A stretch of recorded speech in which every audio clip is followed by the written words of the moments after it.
All right, so just let me start by giving you a little personal thing. I'm going to then do, like I always do, a bunch of history, and then I'm going to go back personal again. But just so that I feel like it's important to sort of set a bias aside, or at least reveal a bias. So I've been an activist since 1991.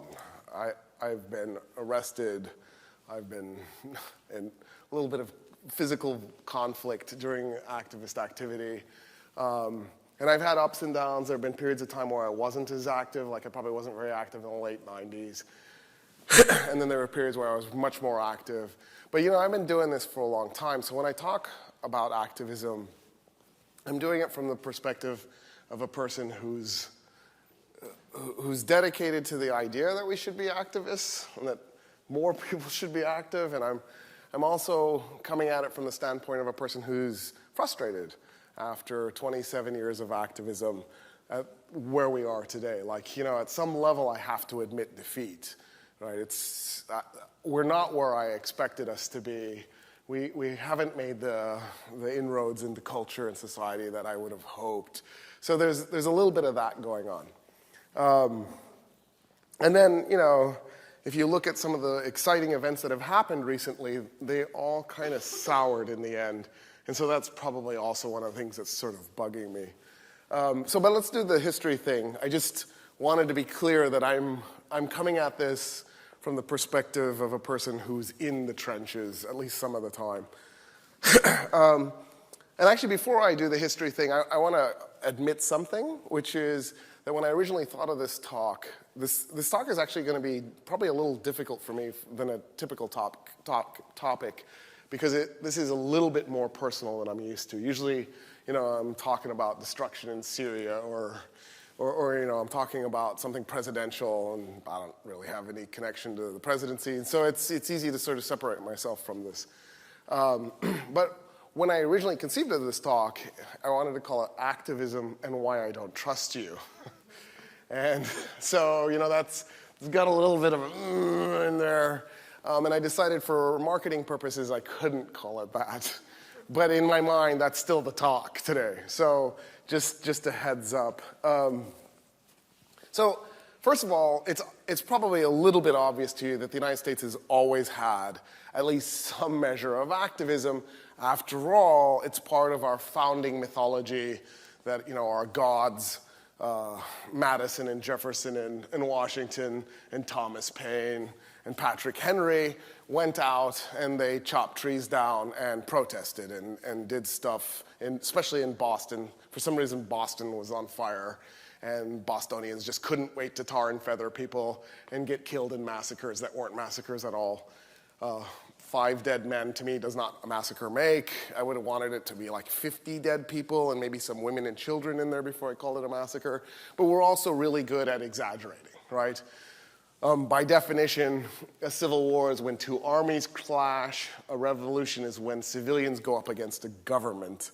So by definition, the American Revolution did start off as a revolution, but actually ended up as a civil war. So we're not even good at naming things properly, right? We should really call the American Revolution the colonial civil war. And having said that, the 19th century was a period of protest. The 20th century was a period of protest. We have always had this strong activist undercurrent in the United States. We have always been sort of a rambunctious, stone-throwing, rioting population. Now, oftentimes it was for different reasons. You know, obviously the issues have changed over time. And sometimes it wasn't all peace and pacifism, and it was quite violent. We have the legacy of John Brown going to Harper's Ferry and trying to shoot the place up, capture the arsenal with the intention of starting a slave rebellion. And, you know, we had 4 slave rebellions, although 3 of them really didn't get very far, and the 4th one was squashed pretty early on.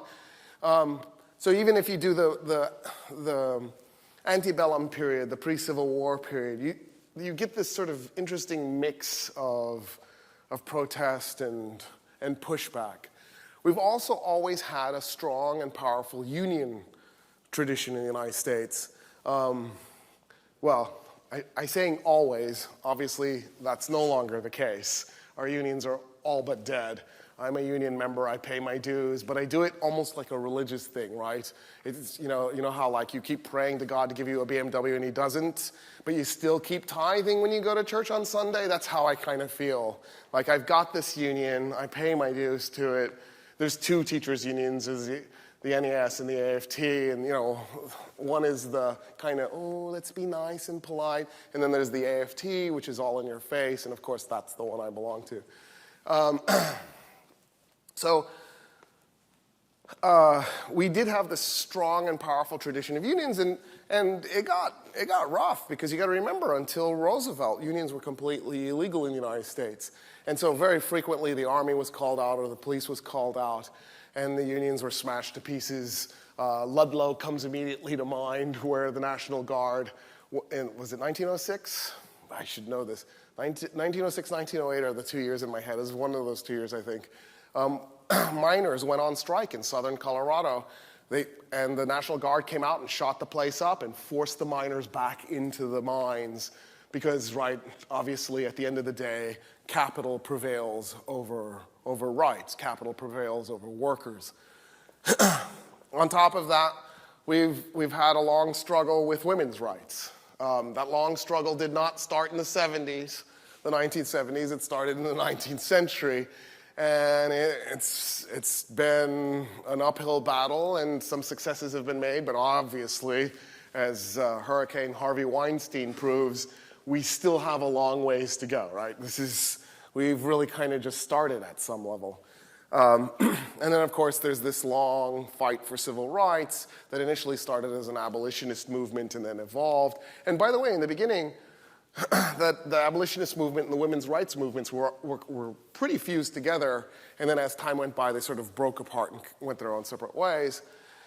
And then we've also had a constant anti-war tradition of activism that never really was. We always think of Vietnam because that's where it seemed to be the high watermark of that. But we always had it. We had it in the Mexican-American War. We had it in the Spanish-American War. We had this in World War I and World War II. We've always had this really strong sense of we shouldn't probably be spending this money sending those boys off to die to go plunder that third world country and bring those resources back so that we can live these fat, lazy lives. Right? At some level, there's a part of us that knows this is really ethically corrupt and we shouldn't be doing it. And so we've always had that. Until recently, something happened in the United States, and there's sort of a 1, 2, 3 punch. And I'm going to get to that because I don't want to miss this because it's really important because it kind of cues you into where you are. But all of a sudden, all this activism actually turned off. All of it went dry. And you can't do it, you can't say, well, because we succeeded, right? We still do wars, we still have a long ways to go with civil rights, we're still a wholly racist society, we're still sexist, right? There's so much more work to be done. We still treat our working class not very well. And so it's not like we won and then we just packed it up and went home. The 1960s is the high watermark, of course. So it's not wrong to think of the 1960s when you think of this. It's just it's not the only time. I want you to be cognizant that we've been doing this since the 18th century. But the 1960s is the high watermark. We basically transformed from a series of protests into a revolution. You should think of the 1960s as a revolution by the definition of revolution, where it's huge numbers of people in the streets against the government trying to cause change. And we changed a lot. We changed sexual behavior, we changed culture, we changed music. We did do inroads into civil rights and women's rights. We ultimately lead to an increase in gay rights, right? We had successes. It was an exciting time period. It was a violent time period. The government didn't know how to react. And in fact, political scientists have spent some time on this, trying to figure out exactly how violent it was and how rough it got. and exactly how much was done. And I've actually had access to a data set which starts in 48 and goes, I think it goes to 80, it might be 83, where it shows the number of protests, and you can break it down. It's a really cool data set. It shows you the number of protests, what kind of protests they were. So was it a riot? Was it just a demonstration? And then it also shows the government's response. So you have, arrests, rates, was there censorship, was there political interference, like were votes rigged in elections, were people exiled, were people unlawfully arrested, all that stuff. And you can kind of compare it. And what I did with this data set, this is a long time ago, is I ran it so that I could see the protest rate in the 60s, and well, I did the whole period from 48 to, I think maybe the data set ended in 81, and then compared it to the police violence rates, the state's reaction. And what was really interesting about the data set, it's probably not shocking to you, but if we started in the 1950s, there's this steady up in terms of protests right up until 69, and then the protests just stop. It's like a cliff. 1970 is like a light switch. Just somebody hit that switch, it became January 1st, 1970, protests went away.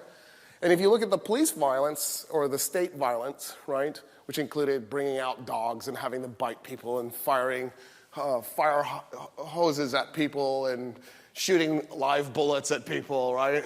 The violence was over the top. False arrests, assassinations, COINTELPRO actually assassinated people. The FBI actually killed people. Black Panther members like Chris Hampton and Fred Hampton. Fred Hampton was a Black Panther leader from Chicago. The way COINTELPRO got him was they had COINTELPRO agents in counterintelligence program. That's what it stands for. It was a completely unconstitutional FBI program to disrupt the 60s. What they had done was they had actually infiltrated a Black Panthers group in Chicago. They drugged the food because they lived in a co-op, and so they made the food together for everybody. So all the people in this, I think they were in an apartment complex they had purchased, and they were just, you know how the Black Panthers were, they would set up food kitchens and teach kids karate, and they'd go around cleaning up the streets and fixing the broken windows and painting people's houses. Just awful terrorists, just garbage, like why? Why? Anyway, why can't you just take an assault rifle into a high school like white people do? Anyway, right, there's another shooting today, so I just thought I'd be a dick. So they go into this Black Panther organization, they drug everybody, and then in the night, somebody goes in and they shoot up Fred Hampton's bunk bed, and they killed his bunkmate too. They fired 80 rounds into it. And then in the morning, the Chicago PD picks up his corpse and carry it out of the building. They do this to Chris Hampton. He was the Black Panther leader in Houston. And the way they did that was even more interesting. They actually, I don't remember the leader in Dallas, but they got the Dallas guy. He wrote a letter. They intercepted the letter. They changed what was in it, and then wrote a bunch of like really nasty stuff. So then Chris Hampton writes back to the Dallas guy going, hey, look, things are cool. I don't know why you wrote me this really nasty letter, you know. But anyway, they intercept that, and they write another nasty letter and send it back in place.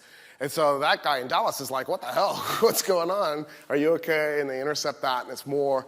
And they just kept doing this until finally the guy in Dallas drove to Houston and shot the guy in Houston, right? And it really intense stuff. So I don't want to diminish this and say there's no danger in being an activist or any of that stuff.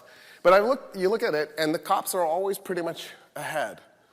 So if the rate of activism was rising like this, the rate of state brutality or state violence is actually ahead of it and more. And then when the protest activity drops off suddenly, inexplicably, like it just gone in 70, the police violence actually continued for a little bit, and then it also goes away. And then there's two really weird events. One is in May of 1973, the other one is in August of 1974, where all of a sudden the violence from the state spikes and then goes away, and then spikes again, and then goes away. Now, some of what's going on in 73 is we're fighting the Native Americans, right? Our last battle against the Native Americans is the Battle of Wounded Knee. Not to be confused with the Massacre of Wounded Knee. Massacre of Wounded Knee was 1890. The Battle of Wounded Knee was 1973. Right? Why don't they teach you this in, what would it be, 9th grade, 10th grade? You just throw that in there a little bit. If you go to Wounded Knee, I have done this, you can do this. It's not illegal. If you go to Wounded Knee or on the Pine Ridge Reservation, there's 2 monuments. There's a monument erected for the massacre, and there's a monument erected for the battle. The Native Americans know what happened. It's weird that we don't as a culture. Anyway, so some of that violence is just the federal government's last battle against the Lakota Sioux in the Pine Ridge Reservation. It wasn't just Lakota Sioux, right, because Native Americans from all over the country went there to help the Lakota fight the federal government. What had happened was, after the massacre, Wounded Knee was taken away from the Pine Ridge Reservation, and then they reoccupied Wounded Knee to take it back in 73, and the government came down on them like a ton of bricks. Just for the stats purpose, because I love numbers, over the 2 or 3 months that the battle raged, the federal government fired 80,000 rounds of ammunition at the Native Americans and killed 1 guy. What kind of marksmanship training is, like, I kind of want the number to be higher as a taxpayer. You know, like, I spent all that money on bullets and equipment. 80,000 rounds, I kind of want, like, I don't know, 800 people at least wounded and dead. Something, feel like I get my money out of this. The other side also killed 1 guy. So after this crazy battle, bullets everywhere, only 2 guys died. It's a very polite affair. Bureau of Indian Affairs showed up dressed in blue, like they looked like they were out of an episode of Star Trek, or they were going to go do surgery. Like they looked like they're in OR scrubs, or they're in an original series Star Trek episode, like one of the first ones when they had the weirder uniforms than they had later. They just look like they're in OR scrubs. So in all of this, there is this weird element of violence because you're pushing against the system. At the end of the day, if you're fighting for workers' rights, you're interfering with profits, right? If you want more workers' job safety, if you want better pay, shorter hours, daycare for workers, all of those things cut into profit margins. If you want women's rights, all of that cuts into patriarchy.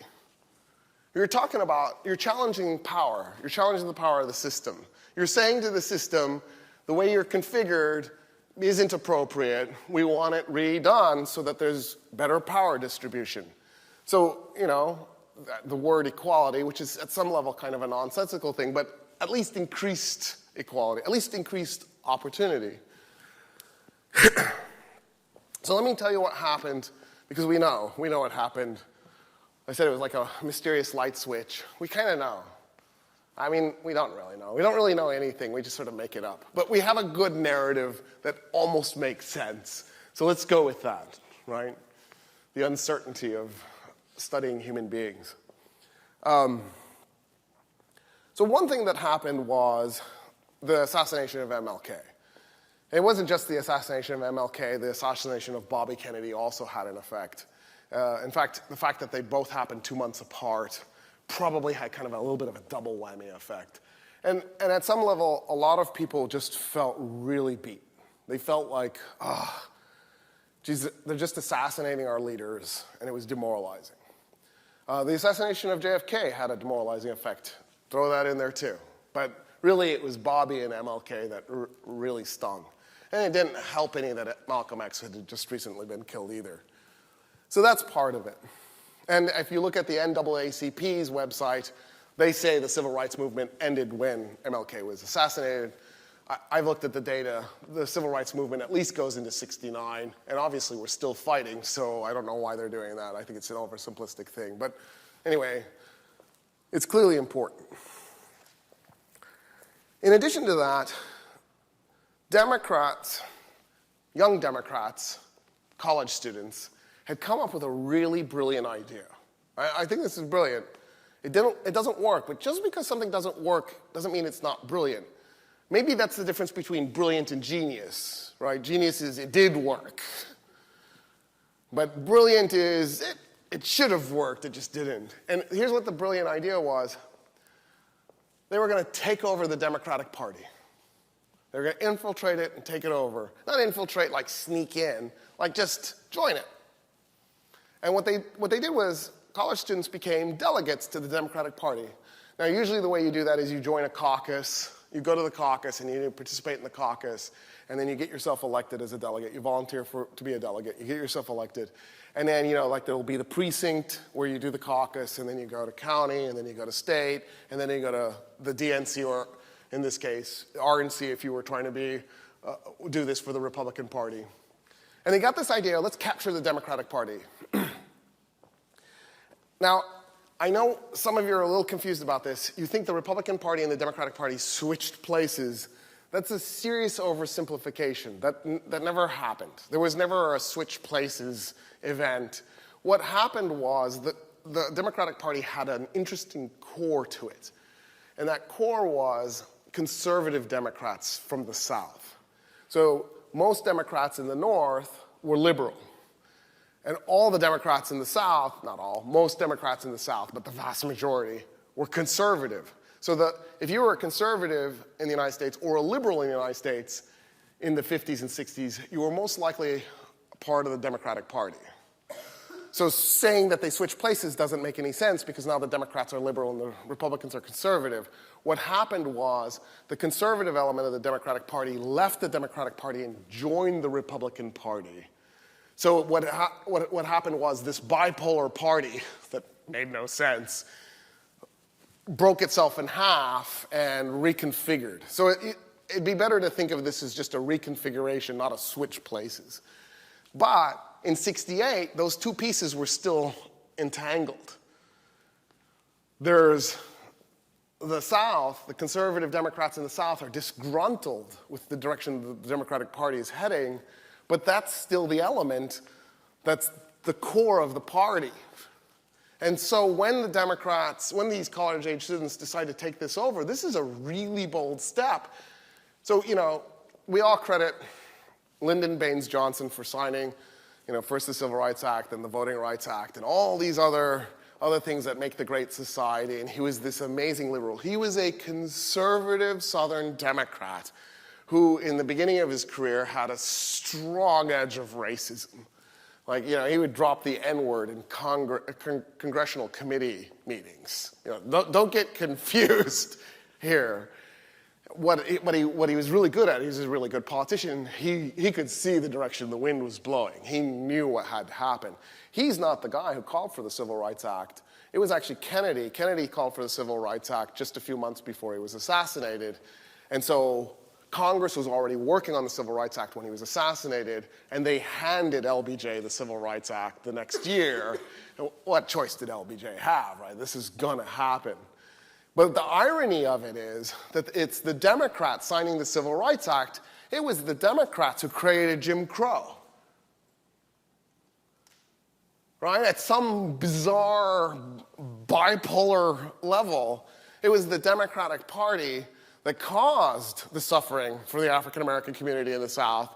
And then there it was, the Democratic Party trying to erase the suffering. As recent as 1935, Grovey v. Townsend, the Supreme Court ruled that the Democratic Party in Texas, right here, had the right to have white-only primaries.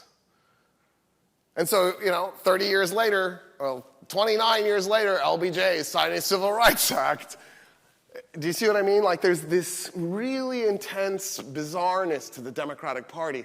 So it's not intuitive that these students should capture the Democratic Party. What they're doing is really amazing in that they're making this leap. They're making this leap and they're piggybacking off of the liberalism expressed by FDR and then the liberalism expressed by JFK. And they've decided, okay, let's capture the Democratic Party and we'll use that to do the reforms that we've been trying to do through protest. And of course, at the DNC, the Democratic National Convention in Chicago in 1968, the party bosses steal the election, and instead of, after they probably are the ones who assassinated Bobby Kennedy, and then they steal the election, and instead of handing it off to the guy who should have gotten it, who was Eugene McCarthy, they gave it to Hubert Horatio Humphrey, who is the mainstream Democrat, who's the corporate hack, who's going to play by the rules and is going to do more LBJ-style politics, which is how Nixon gets elected in '68. Think of how amazing it is that a narcissistic conservative Republican like Nixon could get elected in '68 at the high watermark of the civil rights movement. It should have been completely impossible.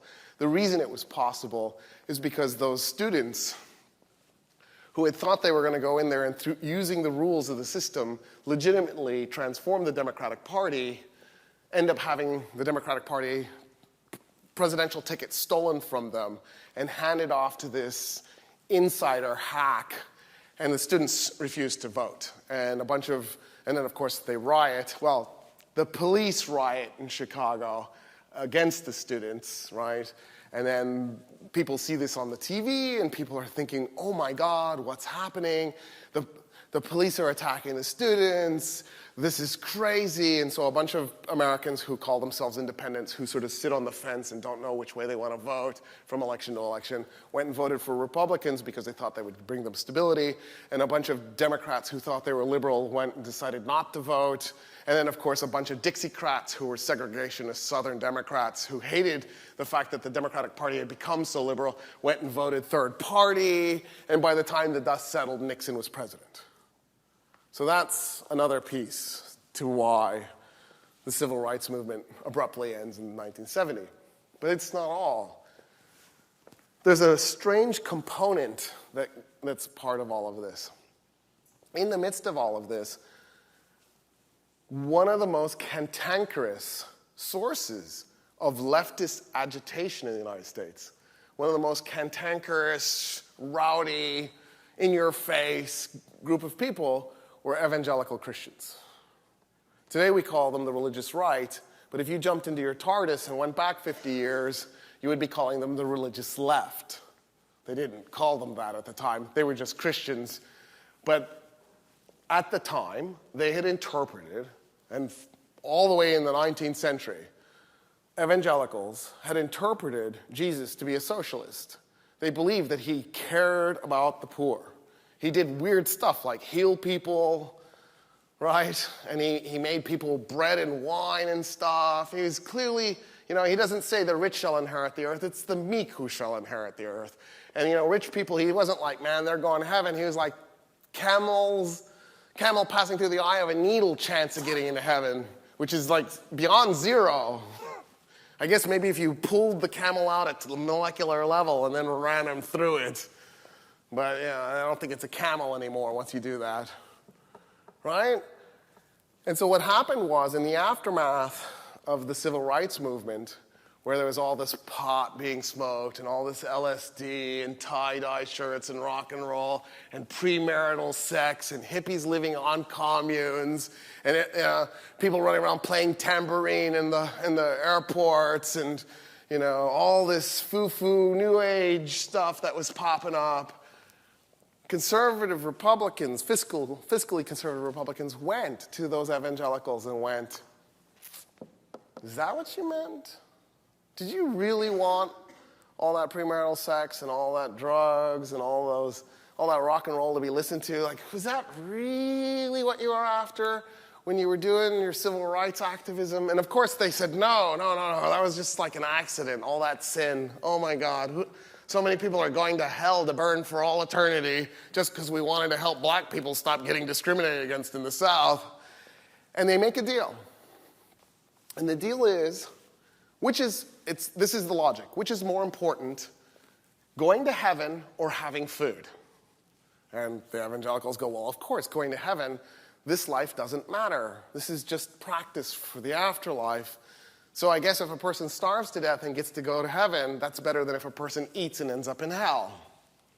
And so the Republicans go, we have got a lot of money. We will help you fight sin. We will help you fight homosexuals. and abortion and rock and roll and the fact that we don't pray in schools anymore and they're teaching that we came from monkeys in schools. We'll help you fight that with all our money if you'll abandon the poor. Let them starve to death. Stop running out into the streets and fighting for their rights. And the evangelical movement went, done, deal. Vroom, religious right. That was absolutely catastrophic for the left. Losing them was a huge chunk of the population. Today, they are 30% of the US population.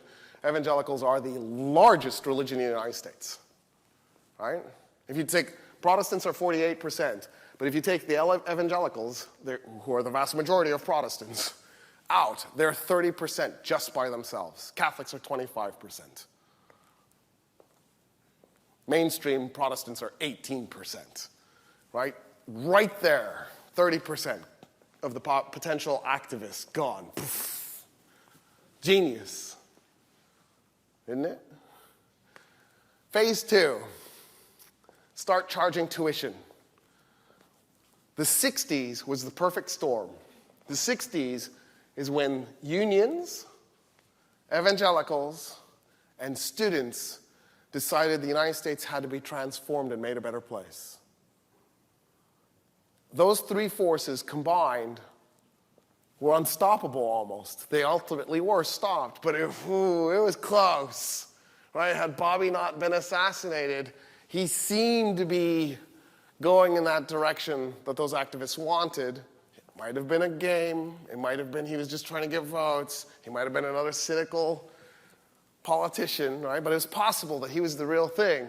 And even if he wasn't, Eugene McCarthy probably was.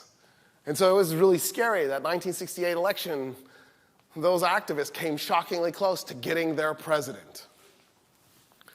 So if you could turn off the students after you've taken out the evangelicals, geez, all you got left to destroy are the unions.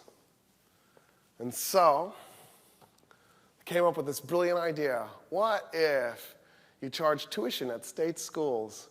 Like, why are you charging tuition at state schools? They're taxpayer funded. That seems like double dipping. It used to be, I don't know if this is true anymore, but if you looked up tuition on Wikipedia, it said a fee charged in the United States to go to college. Because nobody else on earth is so idiotic that they would make it hard for you to go get an advanced degree in a high-tech world where you want as many intelligent, high-tech, capable people as possible. College should be free for you. It is everywhere else. Some Americans have figured this out. If you speak German fluently, you can go to Germany and get a free education. They don't even care what your citizenship status is. As long as you're a legal resident, as long as you get into that German school, you qualify to go. It's better than that. It's not just free tuition. They give you a living stipend. I had a friend, I lived in Germany, I had a friend who was going, he was Egyptian. Actually, I also knew a Jordanian, but we'll just talk about why the Egyptian. He was there legally. He had gotten into the University of Würzburg, and they made a deal with him. As long as he didn't get a job, they would pay him to go to school. But he had to promise not to get a job because they didn't want him distracted. They want him focused on his studies. He's not a German citizen. He never will be. They were investing money in him just because he was a human being. Is that weird? It's bizarre. It's alien. What were they getting out of this? Now I did go to, there was a ping pong table downstairs, and he liked ping pong, and so I'd go play with him. I'm terrible at ping pong. But I would go down there and knock the ball off the table regularly, and he would just win. And every time he'd scored on me, he'd say he was sorry. He'd go, sorry, sorry, sorry. It was pretty much just, you just heard sorry the whole time. It was really sad. So I went to his apartment, which was probably about this wide, and it went to maybe here. There was enough space to fit a table and like a dresser to put your clothes. There was a sink too, but no bathroom, no shower, nothing like that. He had to go out and use the common facilities, but then he got a food stipend on top of it all, and he was thrilled out of his mind. He couldn't believe how cool life was, living in this little shotgun shack kind of. It was more like a shed. right?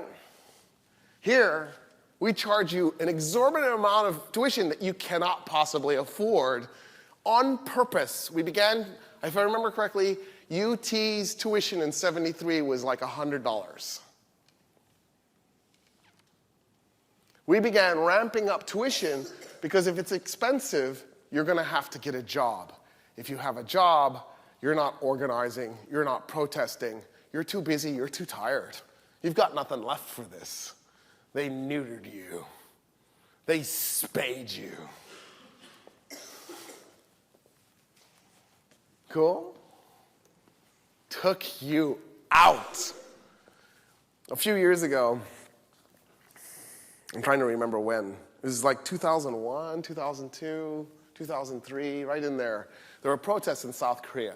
So if you guys have ever wanted to see a real democracy, South Korea is it, right? You've probably never seen one and never experienced one, just for the record. But South Korea does a pretty damn good job. They're not perfect. They're deeply flawed. They still have corruption. They just had to impeach, last year, they just had to impeach their president. You know what I mean? Like, I don't want you walking away going, oh my God, it's heaven in South Korea. But they're doing a damn better job than we are at actually having a democracy. And one of the reasons is, at the drop of a hat, their students in their unions go into the streets and throw rocks at the police until the government caves into their demands. Now, I don't remember what they were protesting in 2002, around then, whatever it was. But I'll give you an example later. I think it was 2005. George Bush Jr. forced South Korea to sign a treaty for beef imports. So you probably don't know this, but Koreans love barbecue. Like, the two barbecuing countries on earth are Texas and Korea, right? Which is really weird when you have a Korean restaurant open in Texas, but I love them, so I go to them. But it seems like a contradiction. It's just so, wow, that's redundant. But Korean restaurants are cool because they usually have that stove in the middle of the table, and so you get to cook your own barbecue. That's always kind of exciting.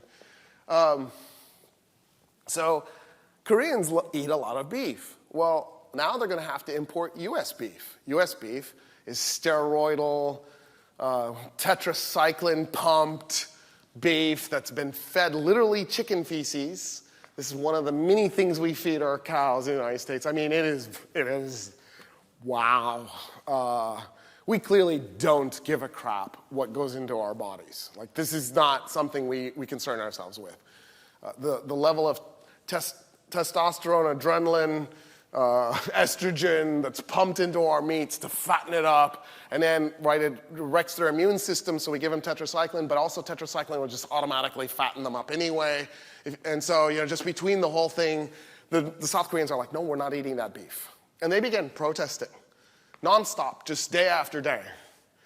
And finally, the government just came to George Bush and shredded the treaty, and he was furious. He's like, what are you doing? And they go, you know what? We fear our people more than we fear you. Our government's going to topple. It's not worth it to us. You can go to hell. And they don't import our beef. That's what democracy looks like. You think democracy looks like you go and you vote for Tweedle dipshit and Tweedle dumbass, and then you pick between the lesser of two evils, and you go back to sleep, you go back into your coma, and you let this thing ride out and hope for the best, which is insanity. And you've been taught this nonsense about checks and balances and how the government looks after itself. It would be like asking the Italian mob to make sure they're not being too corrupt. You know what I mean? It makes no sense. Why would you trust politicians to make sure politicians aren't being corrupt? Now, every once in a while they do, right? The FBI, every once in a while, will bust somebody. Like 4 of the last 7 Illinois governors are in prison because the FBI busted them. It's not that there isn't some regulation on corruption. There is, but you know, this is a really naive assumption you have about the government taking care of its own corruption. And I honestly think the only reason they do any corruption is just to weed out the dumb politicians who are easily caught so that they can go, ooh, look, see, we're keeping it clean.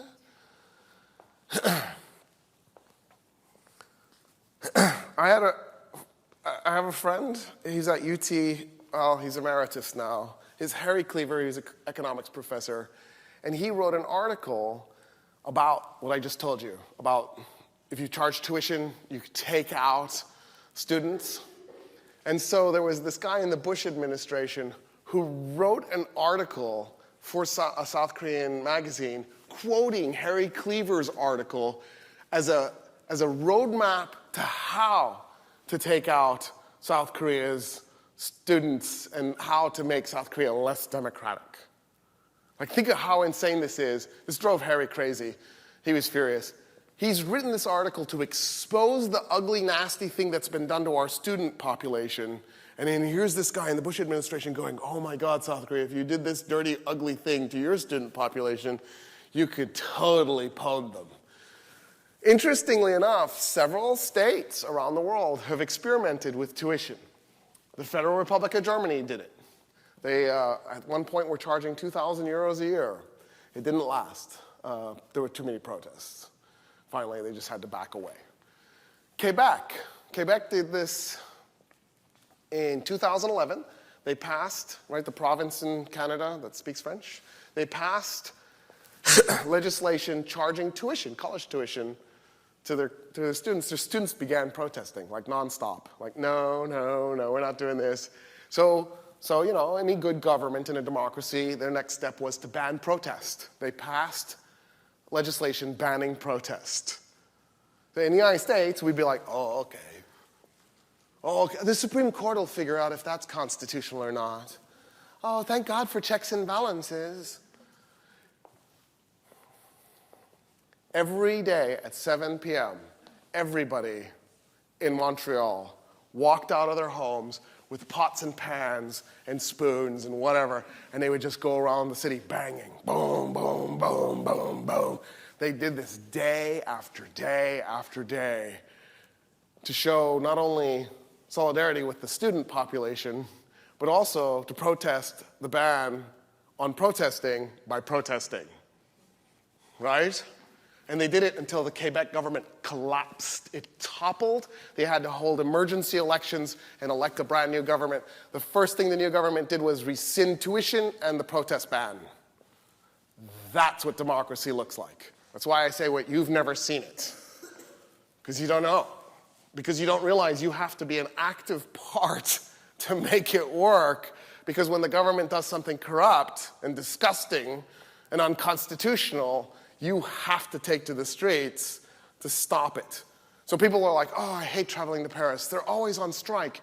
Yes, because that's what democracy looks like. You have to constantly be vigilant. You have to constantly keep pushing back because it's the nature of the state to take more than its share.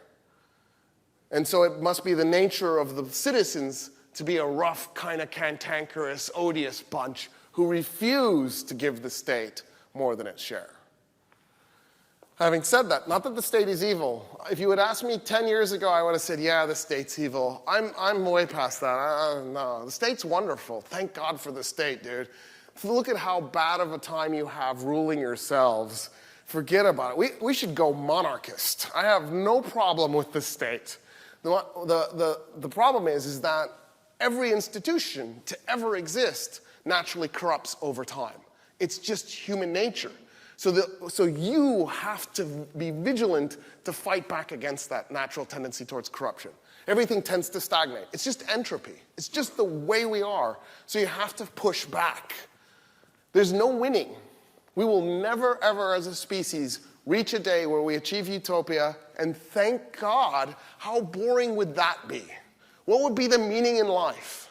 Actually, we've come shockingly close to it, right? It's not a true utopia, but it's sort of like if you're a Protestant, heterosexual, white male who's upper middle class or better, you're right now living pretty close to the best utopia the world has ever seen, right? Like you drop of a hat, you just enter in some stuff into your computer, and food is coming to your home. You don't even have to talk to a human being. And then, like the guy comes, you could just you just zero contact with a human. Hey, how's it going? Do you need anything? You could become like a cave bear who doesn't talk to anybody, who's completely self-sufficient, right? You don't have to go shopping. You just Amazon, shaboom, Gugazon is going to be the name of the Earth in a few years. We're going to just need to rename it. The amount of privilege at your fingertips, the way, when I wear the monkey suit, right? People stop and open doors for me. I'm embarrassed. I'm like, oh God, if you only knew what I really thought. It's just, no, don't do this. People get out of my way. People are, oh, sir, do I look like a knight to you? Where's my sword? Sir, it's so weird. Anyway,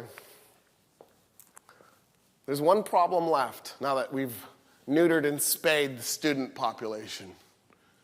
The unions.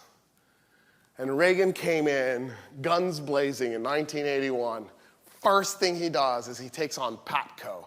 PATCO was the Air Traffic Controllers Union. They went on strike.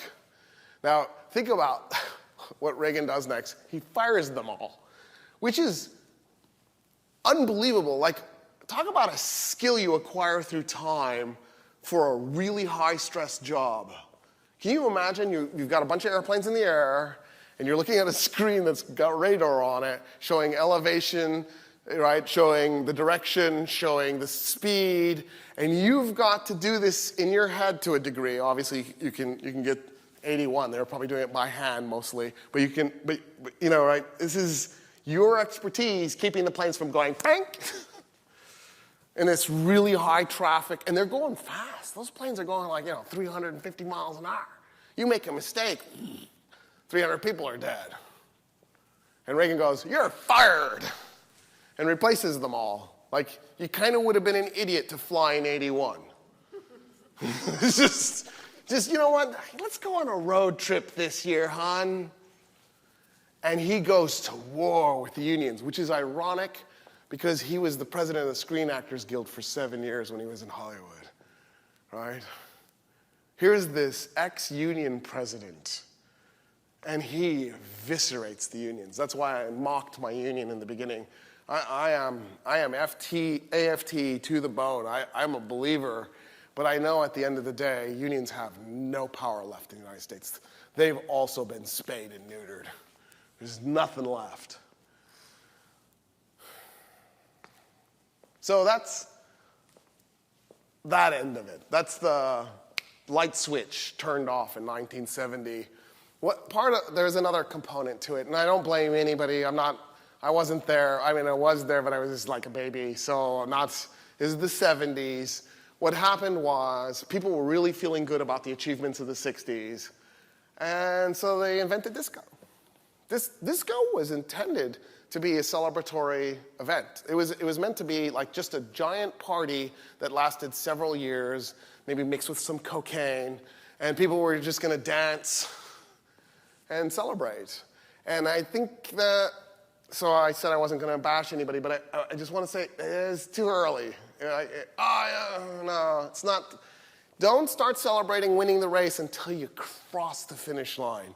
And I think they were in a marathon, they were at about mile 13, and then they invented disco and started doing coke and dancing, and it's like, no, you had 13 miles left to run. And so I think that was also part of it. But again, I don't blame anybody. I kind of get it. Having said that, I'm going to use disco as a little bit of a piece of what I'm after here today. So disco got quickly very much associated with two groups, African Americans and the LGBT community.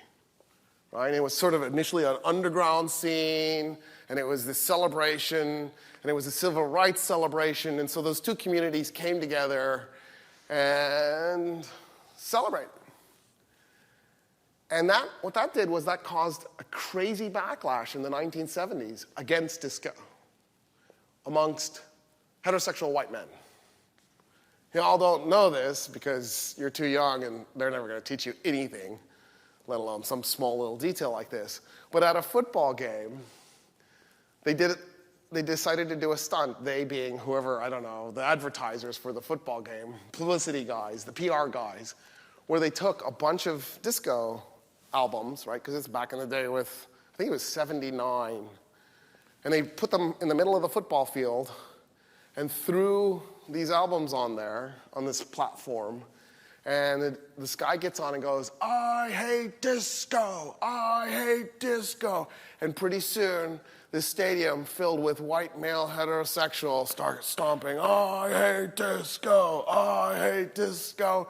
And the next thing you know, they light the albums on fire and they're burning them in the middle of this football field, and the radio stations drop disco. Isn't that wild? Isn't that crazy? So, you know, like we talk about the pendulum swing. Here it is, it's just a little taste. Ooh, this backlash. Well, okay, you hate disco, don't listen to it. It's not like somebody's holding a gun to your head and going, "No, listen, you're gonna love this, so I'm gonna shoot you in the head." It was an underground scene anyway in the beginning, like, just don't listen to it, it's okay. So the 70s and the 80s ended up being like a desert for activism. Just, you could hear the crickets. Like the Native Americans fight that last battle in 73. And the Native Americans didn't just quit in 73, they kept going at it. But they paid a heavy price, just for the record. Again, right, our schools aren't going to teach you this, but there was a mass bombing campaign unleashed on Native American reservations where they would just, they being the people working for the US government, would just go in and plant bombs in people's homes and blow them up. So John Trudell, he was president of AIM, American Indian Movement, in the late 70s. I think it was 79, but don't quote me on that year. He was in Washington, D.C., meeting with President Jimmy Carter, trying to talk about how we could smoothen things out. Right, like, you know, this is basically 6 years of just chaos with the Native Americans pushing back against the federal government. And while he was in D.C. trying to talk peace, he was a Shoshone, somebody went onto the reservation and they planted a bomb in his house and blew up his wife and 2 daughters. Right, so there was, and this is constant. I'm picking him out because he's sort of a high-profile figure, but just random people were being killed regularly in the 70s. It was a rough time to be a Native American. There were these corrupt concentration camps. There were these corrupt concentration camp presidents that the United States pushed. Isn't that fun how we have this like cool little euphemism, reservation? It's like you're going to, I'd like reservations. Like, it feels like a cool thing, like, oh, I want a reservation. And what was happening was the Native Americans were pushing back against these corrupt presidents, these corrupt reservation presidents. And the federal government didn't really exactly like it. But, you know, other than that, and then, of course, the LGBT community definitely had an activist movement, and there was still some activism with women, but we're not talking mass protests and demonstrations. We're talking occasional protests. And then came the first war against Iraq in 91. And just for the record, so I told you I was going to personalize this. That's when I started my activism. I just could not see any justification for this war. And I began protesting. And I was ultimately arrested in that time period. And there just wasn't a lot of activism, but there was a little bit. It was like a little bit of a popped up, and then came Rodney King shortly afterwards, and then there was a little bit more of a spike, and so we started to see a little bit of a percolation of some activism coming back. It was like we were in this deep sleep, and we still hadn't woken up yet, but we were getting close. You know what I mean? Like there was a little bit of a hint of consciousness. Anyway, and then then came the Clinton era, and then in 2003, we got the second war. And that was amazing. The protest activities, like if you were looking at a chart, so, 60s, 70, you can think of it like a heartbeat thing in a hospital, just dead. And then 2003, still dead. But, there was that little, there was this moment, and it was big. So I'm going to try and remember the numbers here. February 15th, so we attacked Iraq on March 21st, 2003 here. It was 22nd there, 21st here. By the way, Iranian New Year, so it was almost like we did that on purpose. On February 15, so the war hasn't happened yet.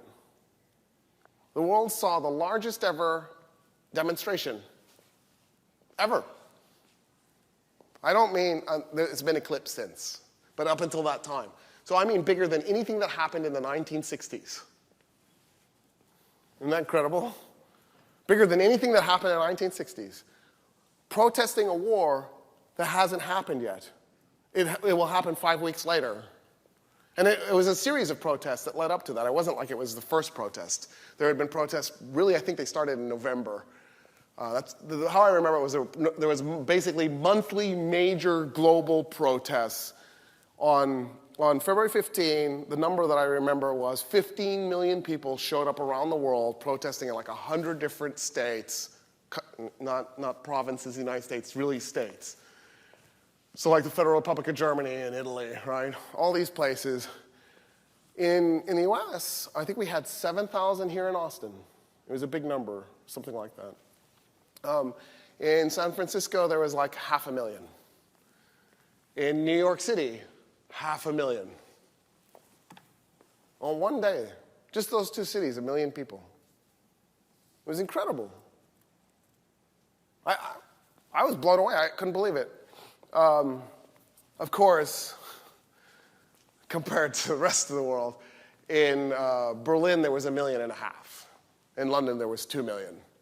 In Rome there was 2.5 million. So, you know, relative to the rest of the world, we're still in joke land, but that was amazing. I couldn't believe it. I felt like we had a chance. It was small, but we had a chance to stop this war that made no sense. Nobody can still tell me why we did that war. Oh, oil. Why didn't we just buy it? It would have been cheaper. We spent $4 trillion to steal $200 billion worth of oil. Doesn't make sense. You go, well, yeah, but George Bush Jr. bankrupted 2 companies, and they were both oil companies. Oh, yeah, I guess. How do you bankrupt an oil company? Be like a Colombian cocaine dealer bankrupting his cocaine. Like, if you can just make it move, they will buy it. This is weird. He almost bankrupted the Texas Rangers, and you're like, I'm going to vote for him because he's a businessman. A really bad one. And who wants their government run like a business? A business that tries to sell you a product for more than it's worth that you don't need and does it by brainwashing you through advertisement after it's screwed over its workforce by underpaying them and screwed over its suppliers by underpaying them, and then you buy this thing and it breaks 3 days later and it's made out of lead and mercury and kills you slowly. Like, why would you want your government run that way? It's insane. Anyway. Junior gets up in front of the world and goes, he had a term for this. He instead of saying, oh my God, yeah, 15 million people, I need to pay attention to it, he called it an opinion group, a polling group. Like it was a small group of people. So you could ignore it. And then we did the war anyway. And by the way, the day of the war, we protested again. But yeah, it's too late. The war has already started. We had huge turnout again in Austin, and huge turnout in San Francisco and New York, and huge turnout in Berlin and London and everywhere else. And then that was kind of it. I mean, I participated in other protests afterwards. There were more protests, but nothing like that. It was almost like, oh, well, the war's already started. Pfft, I guess we lost. No. That's not what we did with Vietnam. We didn't start protesting until the war started. And then we stayed at it until they finally broke and quit and came home. So here you are, you're like, oh, it started, I give up. Like there was this moment where I was thinking, my God, we're protesting before the war. Imagine what it would be like after the war. Crickets is what it was going to be like. Just silence. It's really strange. I'm still blown away by it. Like, what happened? Why wasn't there a sustainable movement? Why wasn't this movement sustained? And then there were, little pieces here and there, little protests here and there. And then came 2010, 2011. So I went to Egypt in December of 2010, and I get there, and a few days later, I'm watching the news, and there's this guy, I'll never forget his name. His name is Bouazizi. He was a vegetable sales guy. He had a little cart with vegetables on it. He lived in some small town in Tunisia, and this guy is approached by the cops. The cops, so to be a vegetable vendor, you have to have a license. And so the cops don't really care. They just want a bribe, right? So they're just there to shake him down, right? Because they're no different than the Italian mob. And they show up, and they're like, dude, where's your bribe? And he goes, oh, I'm not bribing you. And one of the cops slaps him across the face, and they knock his vegetable cart over. So he goes straight to the police department to protest. And the cops literally laugh him out of the police station. He goes, I got you. I got you. Bouazizi takes a can of gasoline, douses himself in the middle of the town, sets himself on fire. Now, I'm not recommending this for you to do this, but I want to point out how powerful he was as an individual. He started the Arab Spring. One guy, in an instant, starts a revolution that goes global. And I'm there watching the Tunisian protests. He's still alive. He's in the hospital. He eventually dies. I think it took him 2 weeks to die of his wounds. Really, don't do this. It's got to be one of the worst deaths ever. So really don't do that. But there he is, day after day. The Tunisians are protesting. And the Egyptians are talkative, to the point where it's really irritating. Like going to a movie theater with Egyptians, dude, shut up, I'm trying to watch the movie. They love to talk. Egyptians are very social, they're not like you. They can't wait to hang out and talk. They can't wait to party. Like Cairenes, Cairo, they party till 2, 3 a.m. on work days every day of the week. Like at 12, I'm like, oh my God, dude, please, let's go to sleep. And they're like, are you kidding? We just started. What's wrong with you? You won't believe it until you go. So just don't take my word for it. Like movie theaters, there are movie theaters in Cairo that don't even open until midnight. You're at a restaurant at 1 a.m. and there's the entire family there with their 8-year-old and the 13-year-old, and they're talking and having fun. You get into a taxi cab with an Egyptian, and the guy talks to you like he's known you for 20 years. It's bizarre. I've never seen anything like it in my life anywhere else. So I'm there. News comes on with Tunisia. Quiet. Nobody says a word. That's what I'm watching. I'm creeped out. Like one eye's on the news, the other eye's on everybody around me who's not talking all of a sudden. News about Tunisia ends, they're talking about something else, doesn't matter what it is. Palestinians are being murdered by Israelis, whatever. Everybody's back to, yeah, Tunisia comes on, it goes off. 30 days, protests in Tunisia.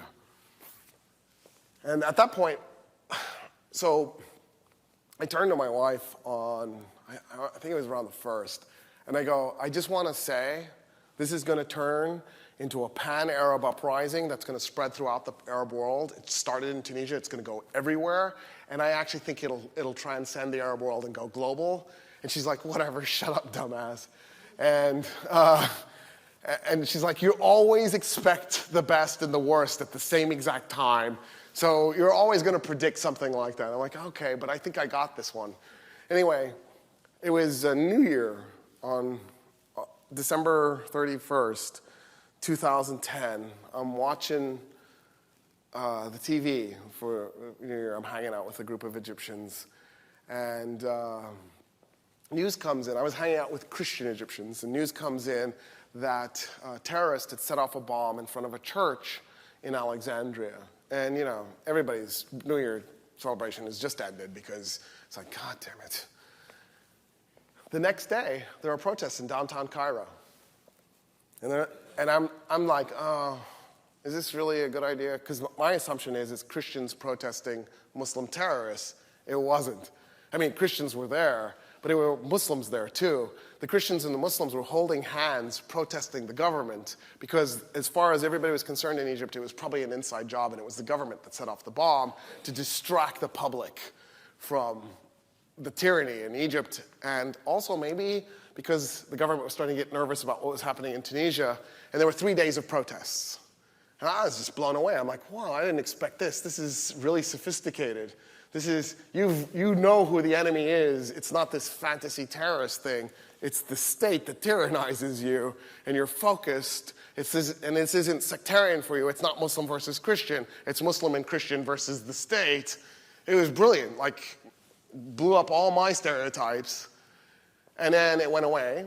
But then Christmas came. So Egyptian Christians celebrate Christmas January 7th. Not January 6th, like Eastern Orthodox, January 7th. And the reason is because they celebrate December 25th, but they don't skip leap year. Periodically, we skip leap year. It's every, I don't remember the rule. It's every year that ends in 0, except a year that ends in 2 zeros? No, that's not right. Except for a millennial transition. So we didn't skip leap year in 2000. That's the rule. And the Egyptian calendar doesn't do that. It doesn't skip leap year. So slowly, Christmas keeps moving further and further out in their calendar. Eventually, it'll loop back and be December 25th again. But next, it'll be January 8th and then January 9th. Anyway, so it's January 7th. I'm just watching. I can't wait to see what happens. Around every church in Egypt, there are people holding hands surrounding the churches or holding up signs. And the signs read, if you want to kill our Christians, we are Muslims. If you want to kill our Christians, you have to kill us first. The most beautiful thing I ever saw until, and I missed it because I came back to the United States. On January 25th, Egypt decided to do the Arab Spring. I came back on the 18th. I missed it by a week. I actually had a debate with my wife about whether we should stay or not, but the semester was about to start, and we're like, we don't know when the Arab Spring is going to come to Egypt. It might be June. Like, we're going to stick around and wait. I should have waited.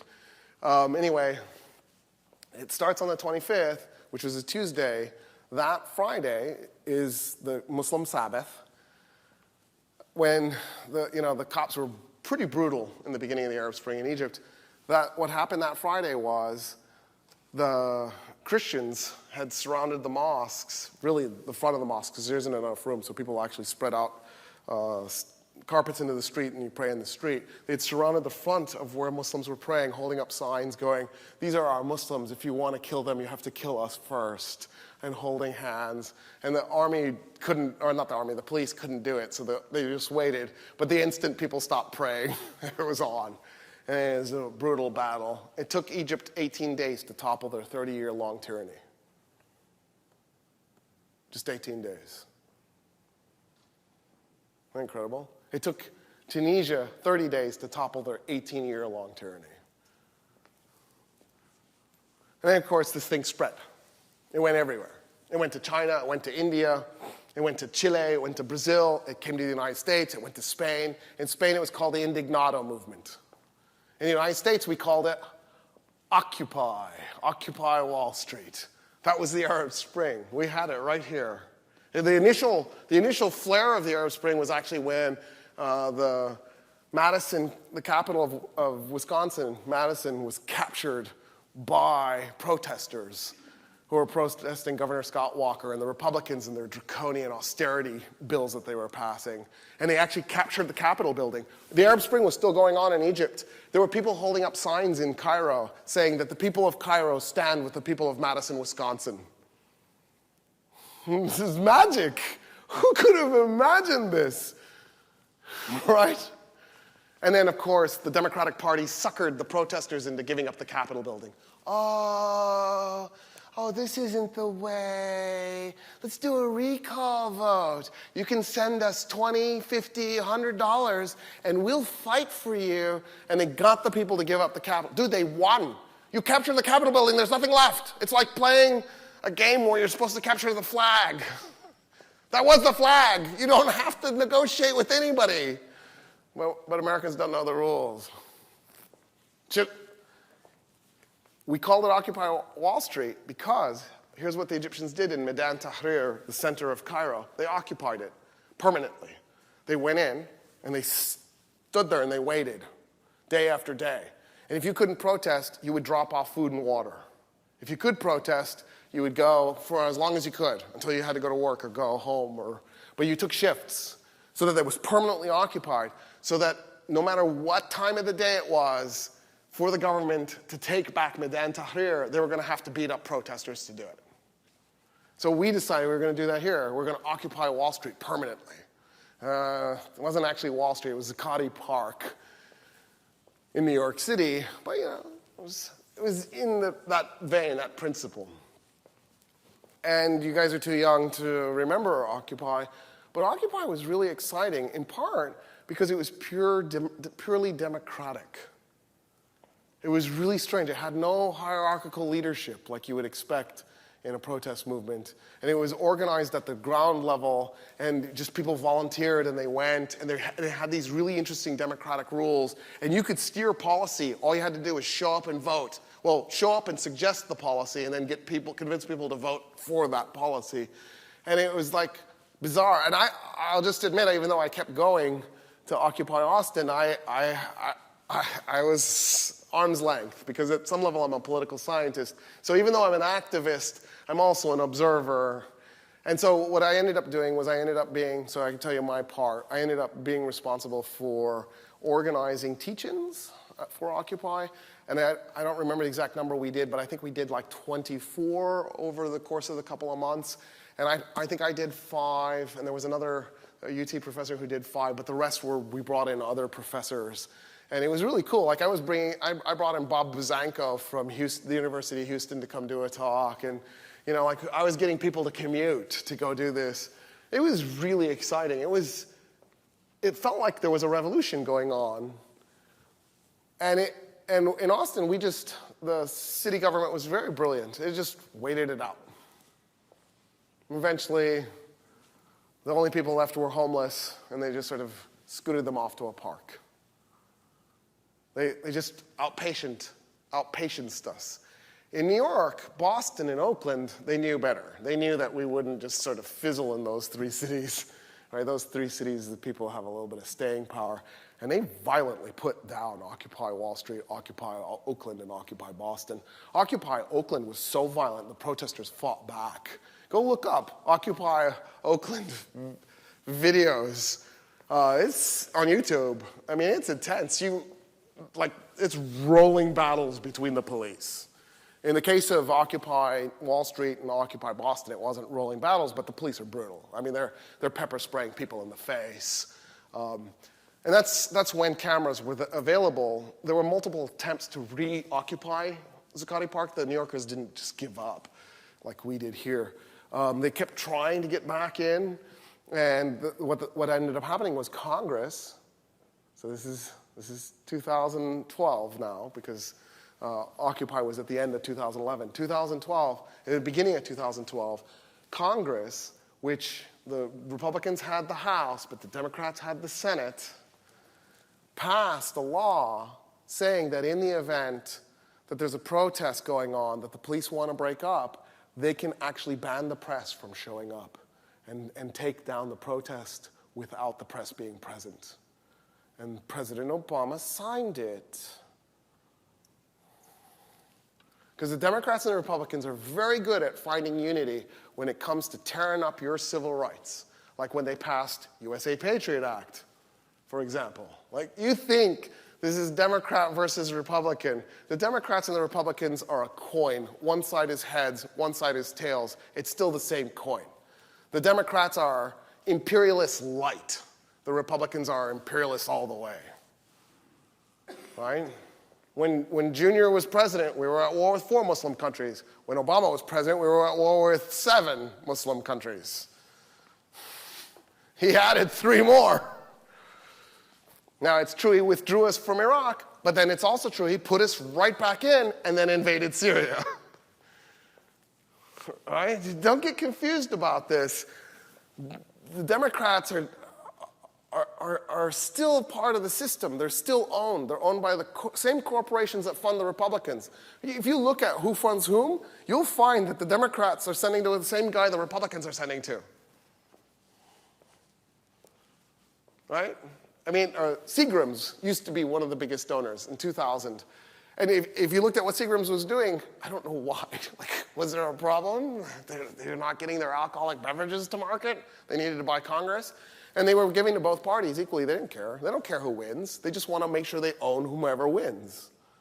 Now, every once in a while, like the tobacco industry would really rather have a Republican. And in the tort industry, the tort lawyers would really rather have a Democrat. Like, there is that. It's not that it's always just we don't care, but I guarantee you that the tobacco industry is also funding the Democrats, just as backup in case the Republicans don't win.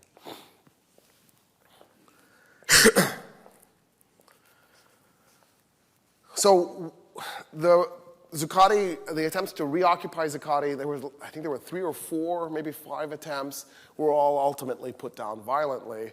And then we went right back to sleep. It was like there was this, Occupy felt like the Arab Spring. It was like this moment of, wow, it came here. Maybe we could do this here. And of course we didn't. And then we elected Trump. And Trump's amazing. Because, so as a person who's been a critic of the United States, domestic policy and foreign policy for all my life, really, right? I've always found the flaws and always sort of teased them out. That's my role in life. I'm supposed to show you how what you're doing wrong, right? I dedicated myself to that. That's what I do. Trump says everything I was saying and all the people who are like me were saying all along. All he's doing is confirming what we believed was true. But then everybody around us would say, oh no, we're not really like that. And there was always this, dude, you're in denial, wake up, snap the smelling salt, and then it's like, no, it's not true. And then Trump gets elected and it's like, oh wow, you can't deny it anymore. And all bets are off, right? When he calls all of Africa and part of Latin America shithole countries, there's nothing you can do with that to make that okay again. That's gone. There's no coming back. You know, when he gets up on Saturday to defend Porter, a guy who punched both of his ex-wives, and there's a picture of the black eye, and he's like, well, Porter was really good at his job. I'm going to miss him. It's so unfair. There's no going back. It's done. When he got in front of Charlottesville, when he's saying, you know, there were good people on both sides. Oh, my God. There's no going back. Mexicans are a bunch of rapists and murderers. There's no going back, dude. It's out. And the fact that he's got 41% approval rating right now means that at least 4/10 of the country is going, hell yeah. And actually, the crazy thing was that stupid saying the Clinton campaign had, love Trump's hate? That's got to be the dumbest slogan ever. First of all, don't ever put your opponent's name in your slogan. But then also don't make a slogan that a bunch of your opponents, people will go, hell yeah, I do love Trump's hate. I feel like Trump's hate reflects my hate. You see, I love it. I love Trump's hate. That's a brilliant, but that person looks like a Democrat. Why do they have that bumper sticker on there for? I'm going to get me one. Dumbass. Poor Clinton. Feel so sorry for her low IQ-ness. And of course, she was a hawk. She was a capitalist hack. She was a bankster. Like, this whole idea that, oh, if we had only elected Clinton. Well, first of all, we'd be in the middle of her impeachment trial right now for the emails, which, by the way, I don't get. I don't get why emails get you impeached. But we know that it would have, because the Republicans have both houses of Congress. And so That's a guarantee. Now, they didn't have the votes to actually remove her from office in the Senate, but they do have the votes to initiate the impeachment trial, and she would have gotten no legislation passed because they would have done the same scorched earth policy they did with Obama. They decided after Obama was elected, they were going to pass no bills. They didn't care what they were about. So when Obama would present a budget, they'd go, fiscally irresponsible, that barely raises the debt, we can't pass it. And then, of course, they just passed a budget that dramatically raises the debt. So once they're in charge, right, all the rhetoric goes away, and all of a sudden they're for raising the debt dramatically, shortly after they passed a tax cut for the rich that dramatically raises the debt. But there they were for 8 years going, no, no, no, no. Anyway, Trump gets elected, he gets inaugurated, he gets elected, there are protests all over the place. Protests, like I haven't seen in a long time. Like, just, it was weird. Go to downtown Austin in the week after Trump was elected, and there are people walking around. And it was mainstream people, but there was also the far, far left. There's apparently a anarcho-Maoist group. It's like wasabi. How can you be anarchist and Maoist at the same time? Oh. Anyway, and they were out there, you know, all with their hammer and sickle running around. Whoa, where did this come from? It's exciting. If you succeed, can I be your Minister of Education? I want to run the re-education camps. They're probably going to watch this later and shoot me. So I'm actually assuming that if we ever do have a revolution, that's the first thing that'll happen to me, because they'll go, oh my God, we remember how you would not stop criticizing everything, and they'd take me out into a field and shoot me in the back of the head. But I'm still dedicated to this. I don't care. This is worth it. Anyway, I went and I listened to Mayor Adler speak. I think it was the Saturday after Trump was elected. It was shockingly close to the election. Mayor Adler, right? Our mayor. I don't think anybody thinks he's a particular radical or anything. He gets up and he says, I'm just making it clear that in this city, everybody's welcome. We're going to defend our Muslim population. The president has said some awful things about Muslims. We're going to stand up for Muslims. We're going to stand up for Mexicans. We're not going to do this. And then he said, this blew my mind. He said, the city of Austin is used to fighting the state of Texas. We've been in the trenches fighting Texas for years. We'll fight the United States government too. We're not going to let them damage us. We're going to resist. The mayor is saying the word resist. It was incredible. I never saw anything like it. City council member, Greg Casar, saying you need to get out there and protest. City council member telling you to protest. I went to the No Ban, No Wall protest.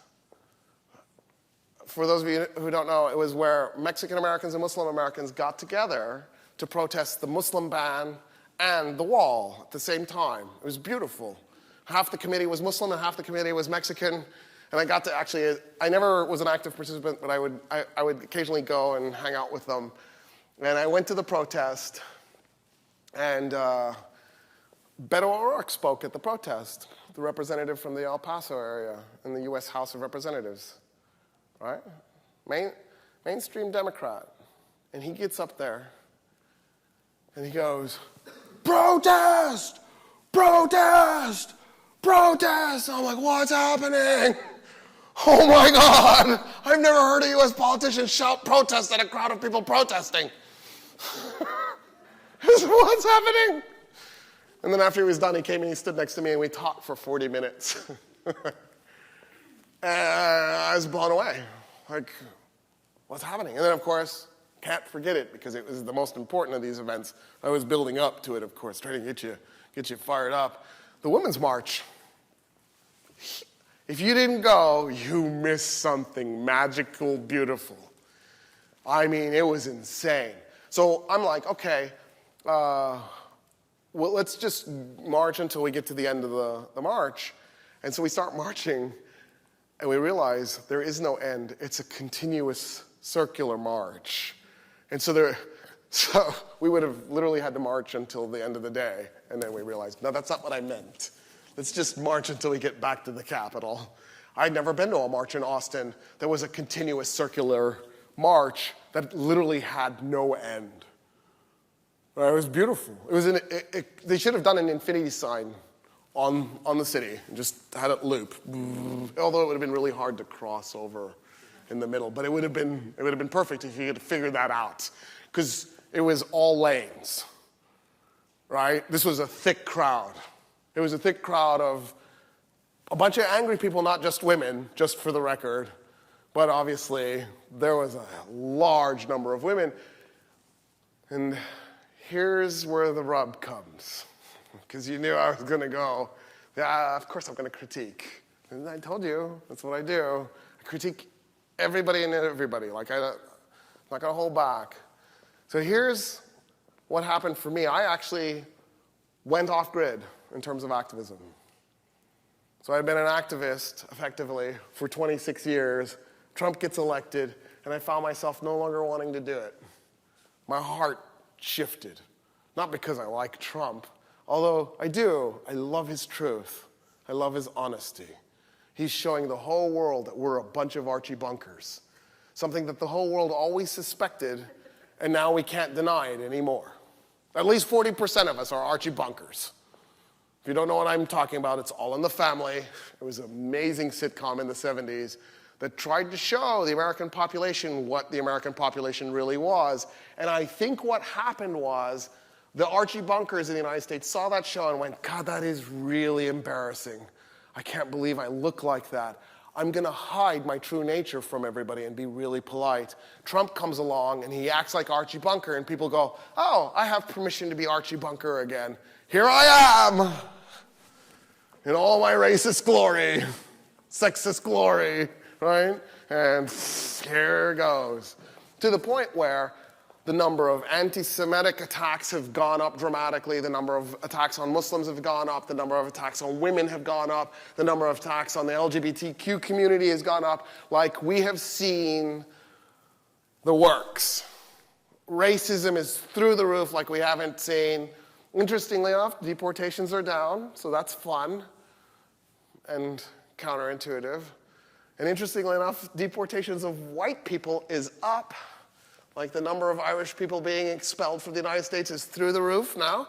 I think there were 0 Irish people expelled in Obama's last year, and I think Trump expelled something like 20 last year. That's a dramatic increase. There's 50,000 Irish living in the United States illegally, and apparently the Trump administration is an equal opportunity kick-you-outer. Whereas in the past, we ignored the illegal Poles and the illegal Irish because they were white. So there's an element to this that's, oh my God, that's refreshing. You're kicking out the white people too. Okay. Like, somebody recently on my Facebook feed showed this, I think he was Polish-American. He had been here for decades. He was an MD. They're kicking him out because he didn't have his paperwork in order. And everybody's like, oh, can you believe this? And I'm like, oh God, they're throwing out a white person. You must be so sad. After the hundreds of thousands of people of color are thrown out, finally a white guy goes and everybody's posting about it. It's absurd. That's where you lost me. See, I don't trust y'all. You're in the streets. Well, this last women's march was pretty lame, frankly. I don't think you have the staying power. I don't think you're dedicated to this. I don't think you're serious. I think you're content. He'll cut your taxes. He'll give you your stupid jobs at Best Buy or wherever, Walmart. As long as he makes you feel uncomfortable, right? He makes you like, oh God, don't say the racist thing, just do the racist thing. So you're out there protesting, but I think as soon as he eases back just enough so you're comfortable again, maybe you got used to him. Maybe he doesn't even have to change. Maybe that's what's already happening, is we're getting used to him. I don't think he'll keep pushing to make America not asshole again. Right? I think there's an element to us where at the end of the day, we really just want comfort. And at the end of the day, that's exactly what Trump is saying. He's saying, I'm going to return comfort to white people at the expense of people of color. I'm going to return comfort to men at the expense of women. And I think there's a bunch of you who will go, you know what? I'm tired. I'm hungry. I want to go home. Because I think the only way you could ever sustain a meaningful movement that actually changed is you would have to actually take your self-interest and set it aside. You would have to actually go, you know what, I don't care about how this affects me. I care about how that affects that guy over there. Right?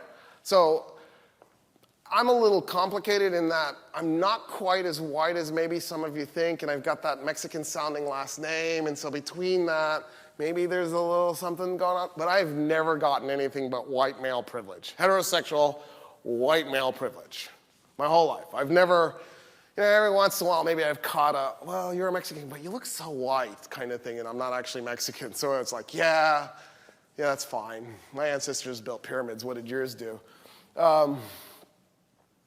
Stonehenge, pile of rocks, who cares? Boring. You just kick it hard enough and then just fall over, topple into each other like dominoes.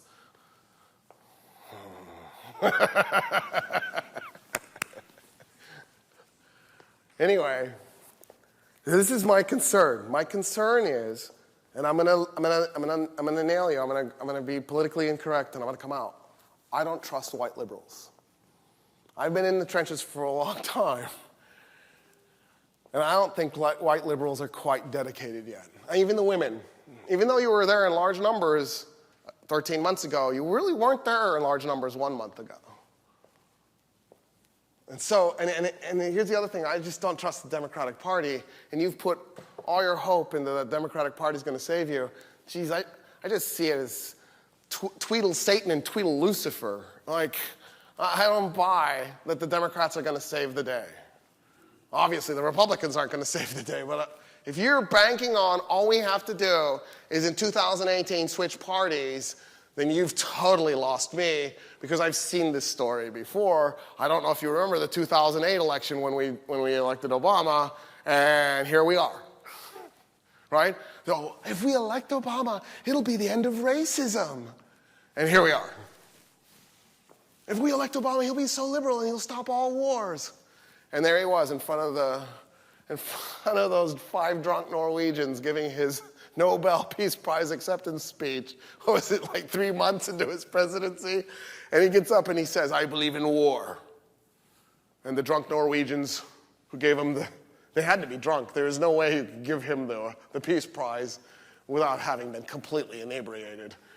When they turn to each other and go, does he not know this is the Peace Prize? Did nobody tell him this is the Peace Prize? I know, I got a little personal. I made some of you feel uncomfortable. It's okay. That's what colored people feel every day of their lives. You know? That's what white women feel also, by the way, just for the record, and the LGBT community. Everybody feels uncomfortable except heterosexual white males, because they're loaded up with privilege. And they get to walk around, like I have my whole life, not experiencing what it is to be stuck on the outside looking in, feeling like you're not ever going to be accepted. So here's my challenge, and then I actually want to switch it over to questions. But here's my challenge. How do we figure out how to have a conversation about what we do next? An intelligent conversation, not the Facebook, I'm angry at you, posting bullshit. Like, no, screw Facebook. You're not going to get anything done there. I don't even know what the point in making too many Facebook groups is, right? Unless it's like a secret group, in which case, why are you using Facebook? You know they're reading everything you post. So, you need to get a little more savvy here. The other thing is this idea that the internet's going to save the world is really wrong. Just to give you an idea, during the Arab Spring in Egypt, the Egyptian protesters knew the government was going to probably shut down the internet and turn off their cell phones. So what they did was they came up with a backup plan. The backup plan, you're not going to believe this. They're going to pass notes. They're going to get a guy on a bicycle with a note. and then transmit it from point A to point B. But then here's the other thing. They also knew that the government was just going to read all their Facebook posts. So what they would do is they would post, meet us at, where the statue of Uribe is, or meet us at where the statue of Simon Bolivar is, and we'll protest there, and then they would go to a different location. And everybody knew, because they got the note, to go to the different location, and the police would show up at Simon Bolivar's statue. There is, and right next to Medellin here, there's a statue of Simon Bolivar. It's so cool. You know, the South American revolutionary? No, of course not. You went to the same public schools I did. Anyway, and they would use the internet to distract the police, not to inform themselves, because they knew there was no point. But there you are, convinced that you can change the world with just enough memes. I have a better idea. What we need to do is we need to have a conversation. We need to have a conversation about who's running. Like, for example, Beto, right? The guy that was screaming protest at No Ban, No Wall. Anybody who could scream protest at a protest who's an elected official automatically has my attention. I'm totally open to the idea that Beto is going to go places, right? We need to have a conversation about them. We need to have a conversation about the Democratic Party. We need to have a conversation about what we want the United States to look like. So traditionally in the United States, we've had kind of three ways we've looked at diversity. One way is segregation. We're never going to get together. We're never going to be together. This is never going to work. We just need to accept that we're going to be separate communities. I don't just mean in the white conservative sense segregation, like the Strom Thurmond form of segregation or the Jim Crow form of segregation. I mean that even people of color have accepted segregation. Booker T. Washington was totally a segregationist at some level, right? He just accepted that this was the future. And then there were the assimilationists. And the assimilation, my wife is totally going to love them talking about this because we just had this conversation, and she's actually my source for this. So I'm just going to credit her so that she doesn't kill me later. So then there are the assimilationists. And the assimilationists believed that fundamentally people of color are inferior. And it's sort of the white man's burden to lift them up. Isn't that cool? And integrate them and teach them. And by the way, just for the record, Frederick Douglass was this, right? I'm not attacking anybody for their color or anything. I want to point out that it's everybody at the same time doing this. So there were African Americans who were segregationists, there were African Americans who were assimilationists. What I want to do is I want to do the third option, which is just not a racist. I want to do the third option where we figure out how to coexist without caring. Like, oh, I look at you and I go, oh, cool, and not actually feel weird about it. You know what I mean? Like, why can't we just celebrate the fact that we're an extraordinarily diverse society? Why can't we see that as a strength and not a weakness? The fact of the matter is, when you think about it, having an extraordinarily diverse society means that if there's a problem that comes up, a technological problem, for example, there might be a cultural solution that one group of people amongst us, because of their culture, get to faster than the other group. We could see this as a giant experiment. And then you go, oh my God, let's do what they're doing. That's brilliant. Like, for example, education. Chinese Americans say to their kids, you're such a hard worker. Most other Americans say to their kids, you're so smart. All the research shows saying to your kid that you're so smart is totally destructive. It ruins them. It harms them. Because, think about it, if you're smart, how do you maintain that? Well, you always give the right answer. But then there's a risk in even giving an answer. Because if you give an answer and it's the wrong answer, oh, maybe you weren't so smart after all. So you just shut up. It actually causes you to become careful about what you say instead of experimenting and learning. Because learning is finding out you're wrong. You never learn anything when you find out you're right. Do you see what I mean? Like, you want people to take risks and go out there and say the wrong thing so that they can learn from the experience. But if you say to somebody, you're so smart, you say to a third grader, you're so smart. Third grade, geez, they haven't even gotten their PhD yet. Like, wow, that's like running a marathon and you're on mile 3 and the person's handing you a trophy. Here you go, you won. Take your trophy now. But a hard worker, how do you prove that? Being a hard worker. You sustain it. That's the only way to be a hard worker, is be a hard worker. The only way to get that praise again is to continue being a hard worker. In other words, we can learn from that. The diversity that all these different cultures give us gives us strength. So we need to have a conversation about that. We also probably need to have a conversation about how we curb sexual assault, right? We need to have these conversations.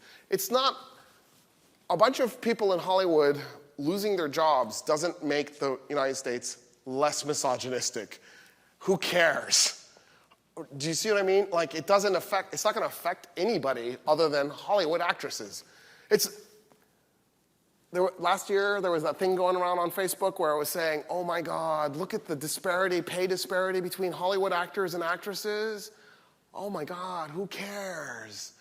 She's making $8 million, he's making $12 million. I have a better idea. Why don't we care about something that actually matters, like the pay disparity at the academic level, at the pay disparity at Walmart, the pay disparity at, you know what I mean? Like where it actually will impact the quality of a person's life, as opposed to this totally symbolic thing.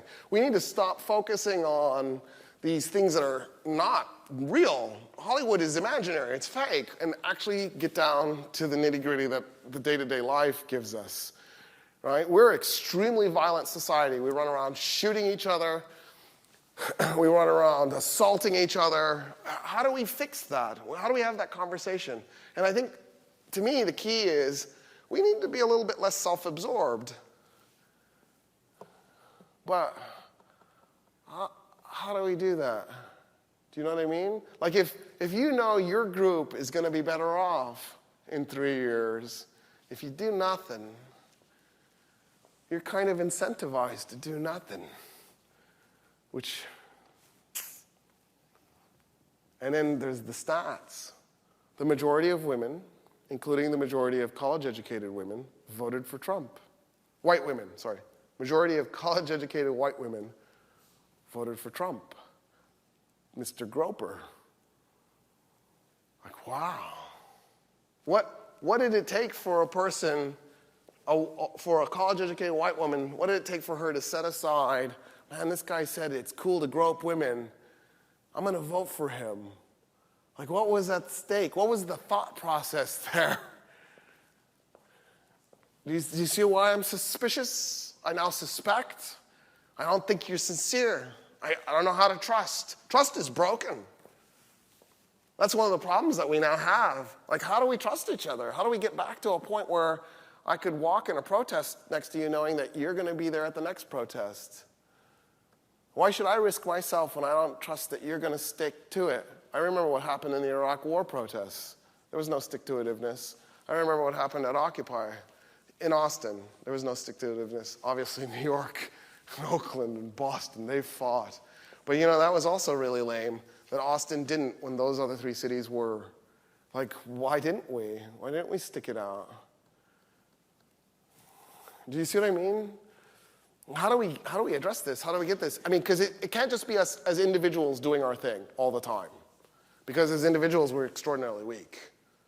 It has to be us as a community getting together. And the answers aren't always going to be leftist. Sometimes we're going to have to look at traditional leftists. Sometimes we're going to have to look elsewhere for answers because, dude, the world is complex.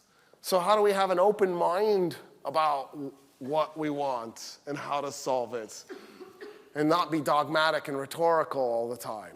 Like, I cannot tell you how many times I've gotten into a conversation where they're like, yeah, but this is the politically correct response. And it's like, yeah, but is that the truth? Why aren't we going after the truth? This is complicated. We're humans. Most of what we believe is illusion and lie, right? Self-imposed. Anyway, I feel like I've ranted too long. So we don't have much time, but I want some questions at least so that I can at least pretend this was somewhat democratic. Yeah. Why do you think that in other countries... Wait, we can do this. Yeah. No. Now I know what those are for. Why do you think that we don't, as in America, why don't we protest? Why don't, you're talking about in other countries, when they don't like something that the government imposes, they protest against it until they wear the government down. Right. In your opinion, why don't we do that? So this is something I've tried to get an answer for. So I've struggled with this a lot. So I think at one level, we're just really comfortable, right? We're really just rich. Even the poorest American still owns a widescreen TV. It's not actually true, but people still buy frivolous stuff even if they're poor in the United States. That you can have a really crappy job in the United States and still do okay. So I think there's a measure of comfort. I think there's a measure of anonymity. We're huge, right? We're 325 million people spread out over a really large state. So our population density is low, and we like to live in suburbs, and so we isolate ourselves from each other. And our sense of community is shockingly weak. And so I think all of that sort of contributes. Like we used to do bowling leagues and hang out together, and that's gone. Not that I think we should do bowling leagues again. It's just nothing replaced it. Facebook is not a good replacement, right? Facebook is more atomizing because you're not there with the person looking at them. I actually think that if you don't have physical contact with humans, like look at them in the face, you don't necessarily have to touch them, but just proximity and hear their voice, that it has a negative impact on you over time. I think the studies show that people who are isolated, like maybe they're watching TV all the time, but they don't have friends coming over, have increased levels of paranoia, for example, and anxiety. So I think there's that.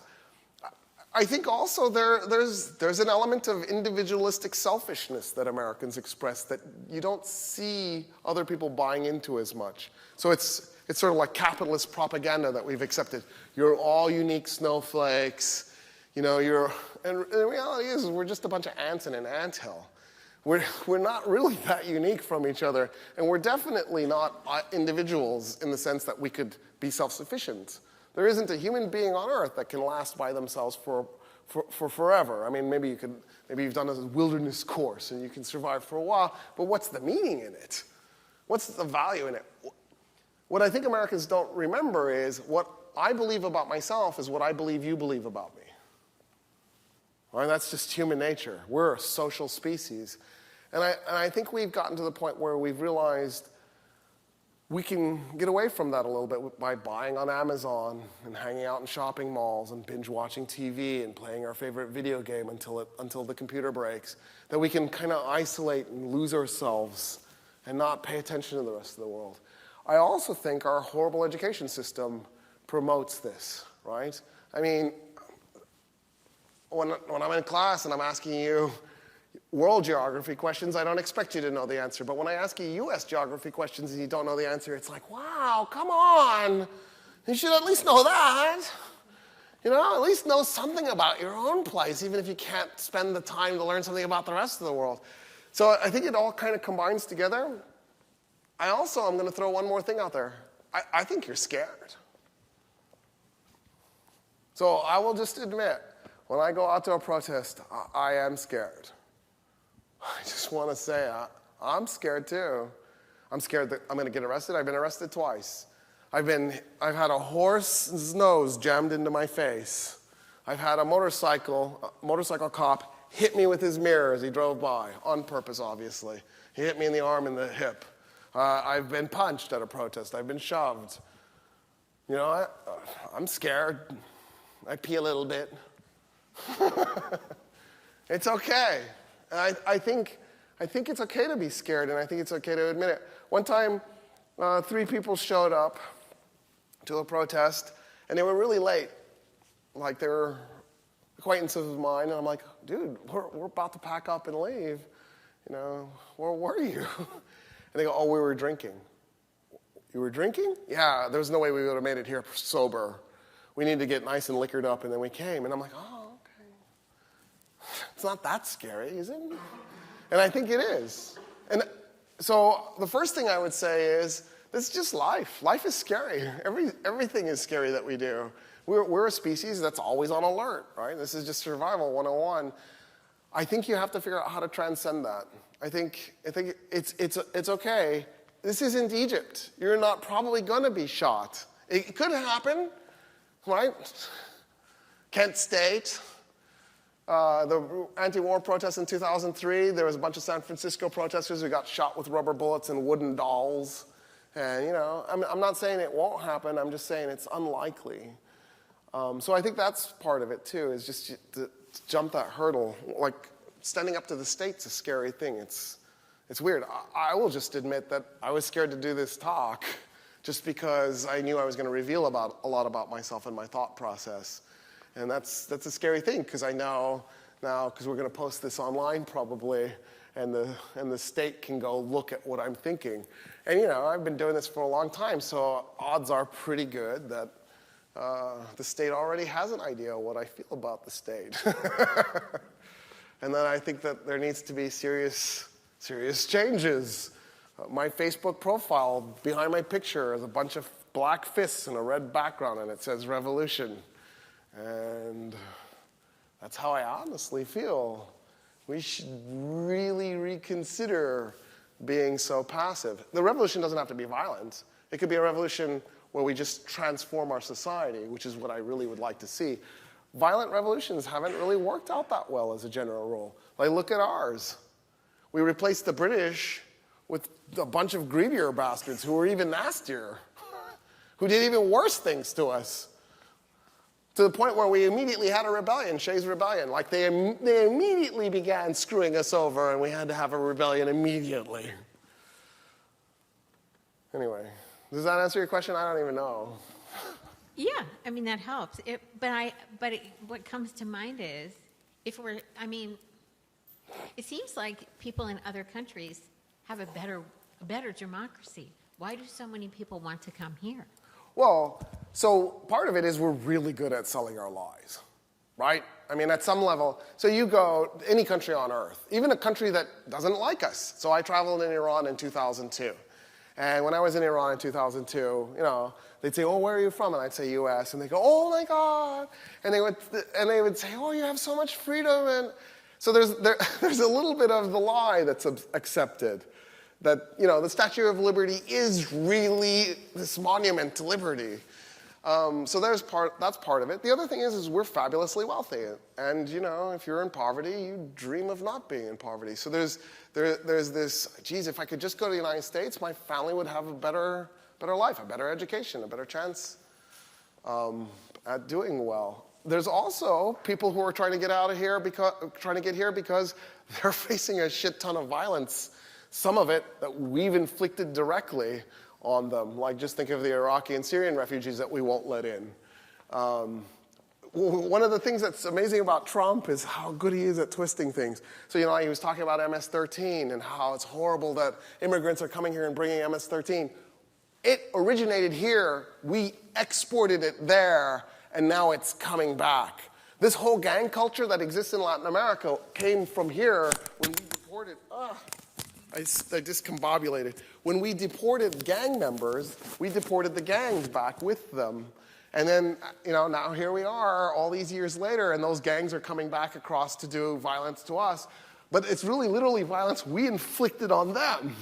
So there's that aspect as well. I mean, if you look at how many times we've invaded Latin America and smashed the place up, it's no wonder, it cannot be surprising to anybody that there's a bunch of Latin Americans who want to get here.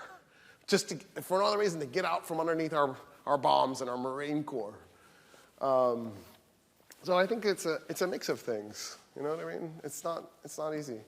Hold on, I'll move this one over. So how do you think we should educate people about the importance of activism and of protesting, and more importantly, like, you know, it's one thing to tell people casually that those things are important, but how do we actually galvanize people, like actually make them think, like, holy crap, like, I gotta hit the street, start protesting? I mean, that's $1 million question.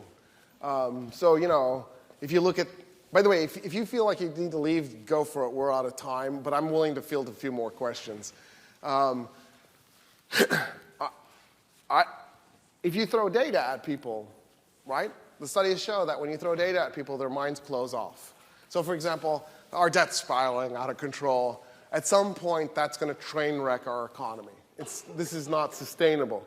We're at $20 trillion. By the end of the Trump administration, it'll be a miracle if we're not $25 trillion. So, he's accelerating the rate at which we're adding debt.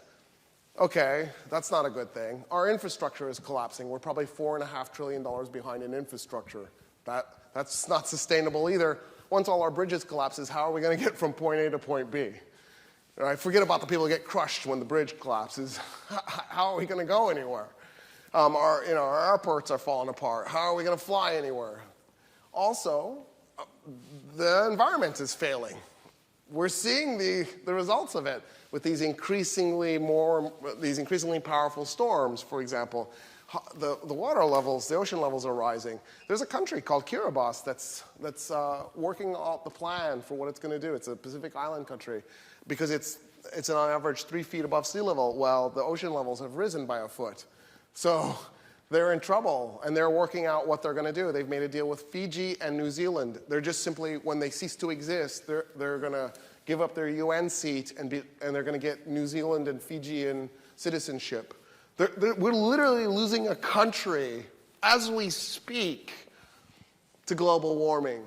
So, you can't be in denial about it anymore. You can't lie to yourself about it.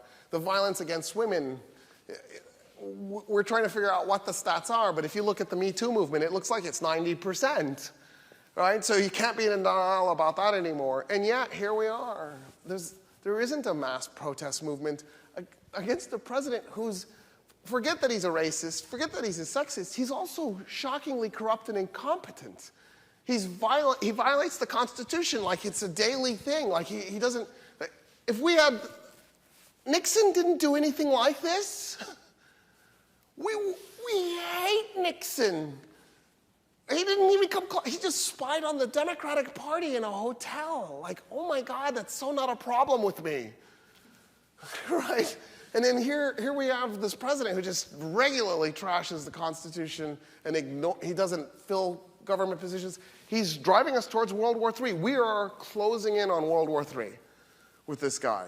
Now, admittedly, Obama set us on this course. Actually, Junior set us on this course. Obama failed to steer us off of this course. So it's not like he did it alone, but he's so reckless in his ignorance because he doesn't, he's talking about Norway and Namibia. Those aren't countries. So here's where I'm stuck. What does it take to get you into the streets? What does it take to get you to join the Democratic Party? Join the Republican Party, I don't care. Somebody join something. What does it take for you to infiltrate one of the political parties? Now, one of the thoughts you might be having is, let's found a third party. We've tried so many times. This is why, in 1968, the activists decided to take over the Democratic Party. We have single-member district representation. Single-member district representation is designed to prevent third parties from ever functioning. The Demoblicans and the Republicrats have figured out a way to rig the system so that it'll always be the same two parties.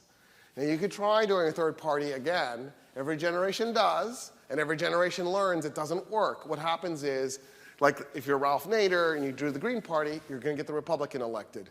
If you're H. Ross Perot and you do the Reform Party, you're going to get the Democrat elected. That's the lesson that you get is, oh God, I got the worst of the two evils elected. So that's why I'm saying you should infiltrate one of the two parties.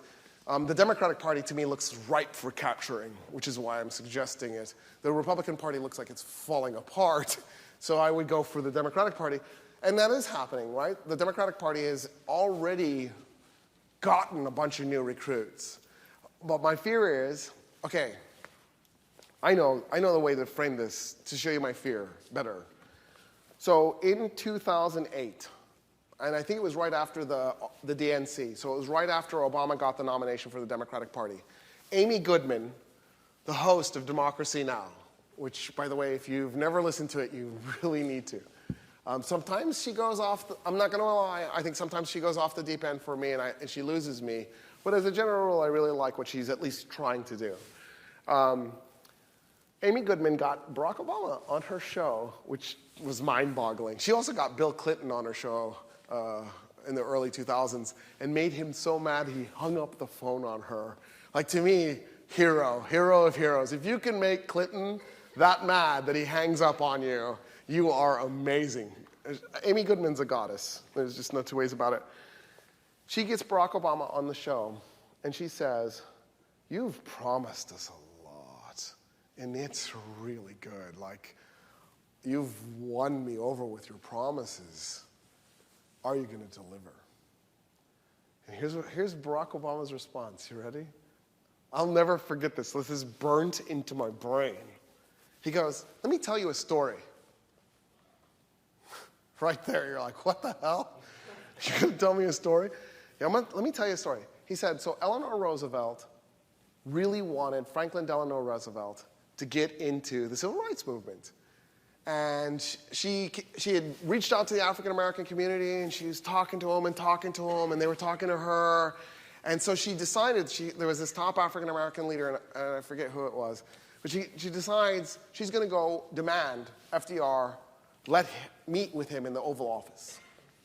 So she does it. She finally twists her husband's arm, and he agrees, and this African-American guy, this activist in the 30s, goes into the Oval Office, and Eleanor goes with him, right? She's making it clear whose side she's on. It's not FDR's side. And the guy, Roosevelt says, "Go ahead, tell me what your thing is." And the guy says, "This is why we should do civil rights, dun, dun, dun." He lays out his argument. It's thorough. He's brilliant. And then he turns to the president afterwards, because he's gotten his shot, and he goes, "Are you going to support us?" And FDR goes, "Are you going to make me?" And that was Barack Obama's answer. In other words, Obama understood something that the average American does not understand. Politics is like a money transaction. There's a finite amount of power. So every time Obama would get up and go, "Oh my God, there's been another shooting. How many more of these do I have to preside over?"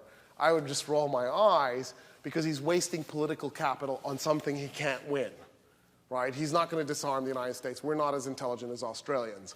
So forget about it. Do you know what I'm referencing? So Australia had a shooting, for those of you who don't know, and the Australians went, "We're done," and they rounded up everybody's handguns. Give us, and they did it. Australia disarmed. Now, if you don't know what Australians are like, I have a few Australian friends. Mad Max and Roar, those are documentaries. That's actually how Australia is. Like, we just need to let them in as refugees, because it's so violent there. Because the men are just as testosterone and unhinged as anybody in Texas. Like, it is.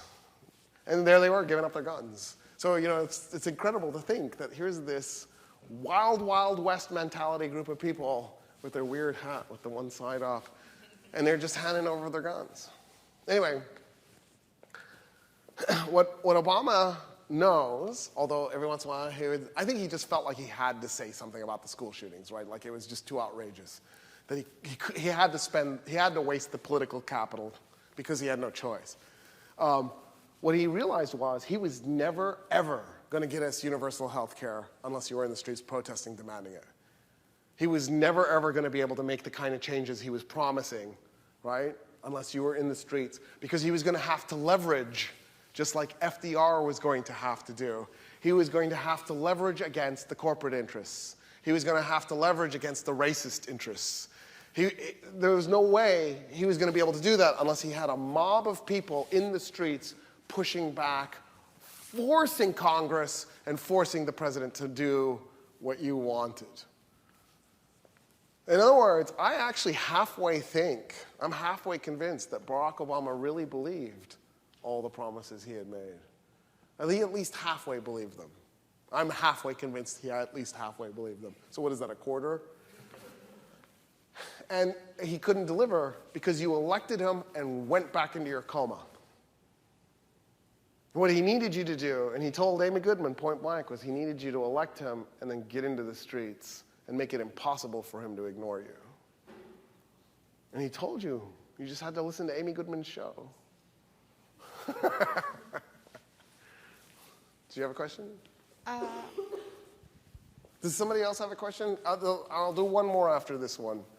Yeah? Can you bring the mic to him? Is it on? I think so. It is on. Okay.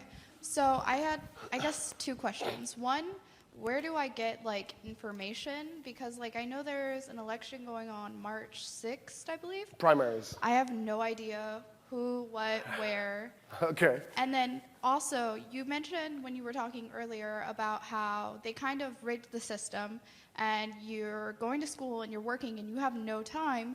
Do you think this massively contributes to, like, no protesting because you have no time to do anything else? I think it explains the students not protesting. It doesn't explain weak unions and the fact that the general public isn't protesting. But when you think about what everyone's working, a lot of people are working 50, 60-hour work 50 weeks. hours is the average. So at that, you have a family, you have other Retired. obligations. I'm there. I agree. It's hard. Like, I will just admit that when I had my two kids, when my wife had my two kids, because that was really weird for a moment there. When we had our two kids, is that better? I don't honestly know. I'm going to have to think about this. When she gave birth to our two boys, the amount of protesting I did dropped pretty dramatically. And then it picked back up a little bit. But you know, it's hard. It's hard when you're trying to juggle all those things. I am totally sympathetic, and I don't protest as much as I wish I did. Like, I wish I was more active than I am. So I'm there. I'm sympathetic. What was the first part of your question? About information and where to get Oh, information, where to get it. Okay, so you bring up something that drives me bonkers. Why isn't there a website that I can just go to that just tells me everything that's going to be in the ballot in my precinct? Like, why doesn't this? Like, I get we're not a real democracy, but why aren't we at least pretending better? You know what I mean? Like, why isn't it a government one? Because it turns out there are actually places you can go. It's just not the government. The state of Texas doesn't have that set up. Oh, we don't have the resources. No, they really just don't want you to be an informed voter. They just don't want you to show up. It would be great if you didn't vote. Have you noticed this, right? Low voter turnout helps the guys who are already in office stay in office. That's what they want. But also, uninformed voter turnout's even better. So I honestly think we're at a point where they've rigged it so that it's a big mystery what's going to be on the ballot in the primaries in March, and then it'll be a big mystery again in November. Austin American-Statesman does this. The Texas Tribune does this.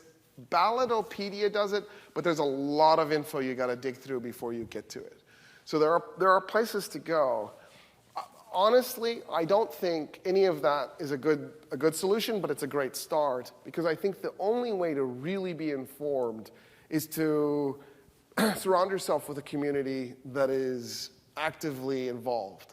Because that community will share articles, you will talk to each other, you'll debate things, you'll hone your skills. You know what I mean? Like, you need to have a group of friends who are involved. So that would be where I would start, is I would join something. Join an organization, make an organization, go start hanging out at the Democratic Party, even though I think that's a little bit on the lame side. But it's better than nothing, right? And I do think there are some exciting people on the ballot. And I do think that if you could get those exciting people who are on the ballot elected, you could start to see some change. I'm not completely hopeless here. So March is the important election, because the Democrat you pick, or the Republican for that matter, depending on what your ideological persuasion is, that's the person who's going to run in November. That actually kind of matters more than who runs in November. Because in November, right, you're not going to have any impact over the outcome. But in March, you are going to have an impact over who runs in the primary. So I would get on this. And if you're not a registered voter, it's too late. You can't vote in the primary. There's not enough time. But you can still vote in November, so it's not too late. I think Lamar Smith is going to lose my district. I live in Lamar Smith, the 21st Congressional District. He's not going to lose. He quit. He's retired. I think the Republican isn't going to win. I think what I meant to say was I think the Republicans are going to lose Lamar Smith's district, and my brain screwed it up. So, like that's exciting if the Democrat who replaces him isn't a Hillary Clinton kind of hack who's really just not, who's an insider. If it's Bill Clinton, if it's the same old, if it's LBJ, if there isn't a Democrat who's really breaking the mold, then who cares? Whatever. You might as well have another Republican win that seat. So that's why I think March is so important. And it's not too late to be active for March and trying to figure out whom to vote for. In my district, the guy I like, because since I live in the 21st, isn't winning in the polls right now. And I'm like, oh, wow, this is such a good opportunity. The guy who is winning, I'm open to him being cool. He might be cool. I am. Like, he's my number 2 choice. So it might be okay. But you know me, I'm suspicious of everybody. You had the other question. So it's kind of a 2-part question. Part 1 is about history. Part 2 is about what we do now. Okay.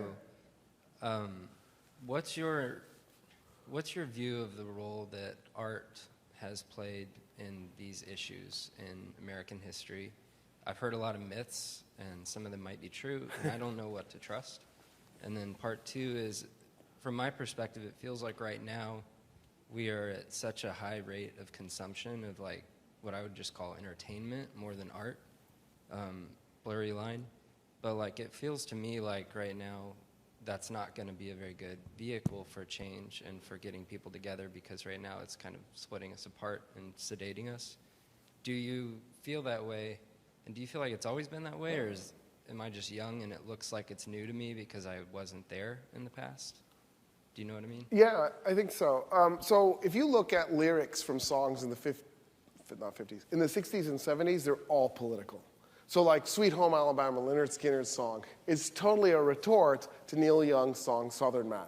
Like they were actually having a lyrics war. And they actually mention Neil Young in Sweet Home Alabama. You can tell Neil Young we don't need him around anyhow, right? Like they're outing him. So you can tell Neil Young Southern Man doesn't need him around anyhow, I think is the exact line. So at that point, art is, in fact, totally involved in politics. Today, I think I'm probably not far from the mark when I say 99% of the stuff that's on the radio is completely apolitical. There was like that Macklemore song, I can't even remember, raise your hand to the ceiling like you, I don't know. Anyway, that felt political. Like there was a part of me last night, yeah, revolution! But like most of the time, it's really clearly designed to entertain. And so I think art has traditionally played a role, especially music. I mean, not that a painting couldn't play a role. I totally think paintings could. But I think in the United States, it's really been music. And I think the high watermark for that was the 60s and the 70s. I mean, I think the very fact that Woodstock happened was a very political event in a way. I mean, it was obviously, at the end of the day, also just a bunch of half-naked people in the mud. But there was a political element to it because it was part of this overarching cultural revolution that was going on.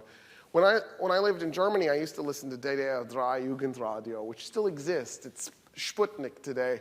It was the East German radio. It was the communist radio station. And I lived really close to the border, like so much so that I could tune into the East German radio. And I could have thrown a stone and it would have landed in East Germany because I had a really strong arm. And they would play whatever music they wanted to because they didn't have to worry about commercials. They had no commercials. And they did. They played, you would think, communist state, Cold War, everything shut down. They played anything and everything. They played heavy metal. They played all this alternative rock. It was, the 80s, so this is before it was like had fully caught on and co-opted and then turned into something that it wasn't initially meant to be. And at one point, it was the 20th anniversary of Woodstock. They decided to play every single song played at Woodstock in order. It took them 4 days. And by the way, there was a lot of really crappy music at Woodstock, just for the record. Like, I frequently had to turn the radio off. I was like, oh my God, why'd you play this? until the last day, of course, when Jimi Hendrix they were playing Jimmy, and I was like, oh, all right, here we go. Anyway, the point I'm saying is, one of the things that interferes with art being political is capitalism. The goal is to make money. The goal is not to inform. The goal is not to enlighten. The goal is not to make the world a better place. Like Katy Perry is a great artist. She's an amazing business person, but she's probably not going to transform the world in a meaningful way that makes you, feel like you've gained a level of enlightenment, for example. Whereas Jimi Hendrix kind of did. Jimi Hendrix was very much about that. Not that he was perfect, right? Because a lot of his lyrics are extraordinarily sexist and need to be reconsidered. But still, nonetheless, there was at least an attempt, whereas I don't think that's happening with mainstream. And I do think your point of the goal of entertainment is to shut you down, tune you out, turn you off is totally there. Having said that, we have these outlets for revolutionary thought in contemporary entertainment. It's mostly in sci-fi. Most sci-fi is actually critique about what's happening today. Like Black Mirror is the perfect example of this. It's critique about what's happening now, and they pretend it's in the future. They pretend it's on a different planet. They pretend it's not you, so that you'll watch it and go, oh my God, right? And the hope is that you'll go, oh my God, let's not do that here, when really you're already doing it, and what they're trying to do is show you. So it's not that, but I don't think it's succeeded, right? I think most people watch sci-fi and they're like, oh, that was really cool, and they walk away and they continue doing whatever horrible thing. Like, I don't know how many Black Mirror episodes I've now seen that destroy Facebook. And then I immediately go on to Facebook and post, oh my God, you should have seen this Black Mirror episode. Actually, at one point I had the Black Mirror poster as my background because there was, and don't watch it if you're sensitive. It's brutal. I have to pace watching Black Mirror, just for the record. I'm like, oh my God, this is too horrible. So it would be amazing if somehow you could get a political artist to transcend capitalism and somehow get past all of this. And I think every day that goes by, that becomes increasingly less and less possible. And so Billy Bragg, if you guys aren't familiar with Billy Bragg, go familiarize himself. Like, I think he almost did it. Like, he got just out there enough that you could hear him on the radio every once in a while. That guy is really far to the left. Like, red flag, hammer and sickle on it, far to the left. And he almost pulled it off. Who here has heard of Billy Bragg? All right, see? Almost. Okay, follow up or what?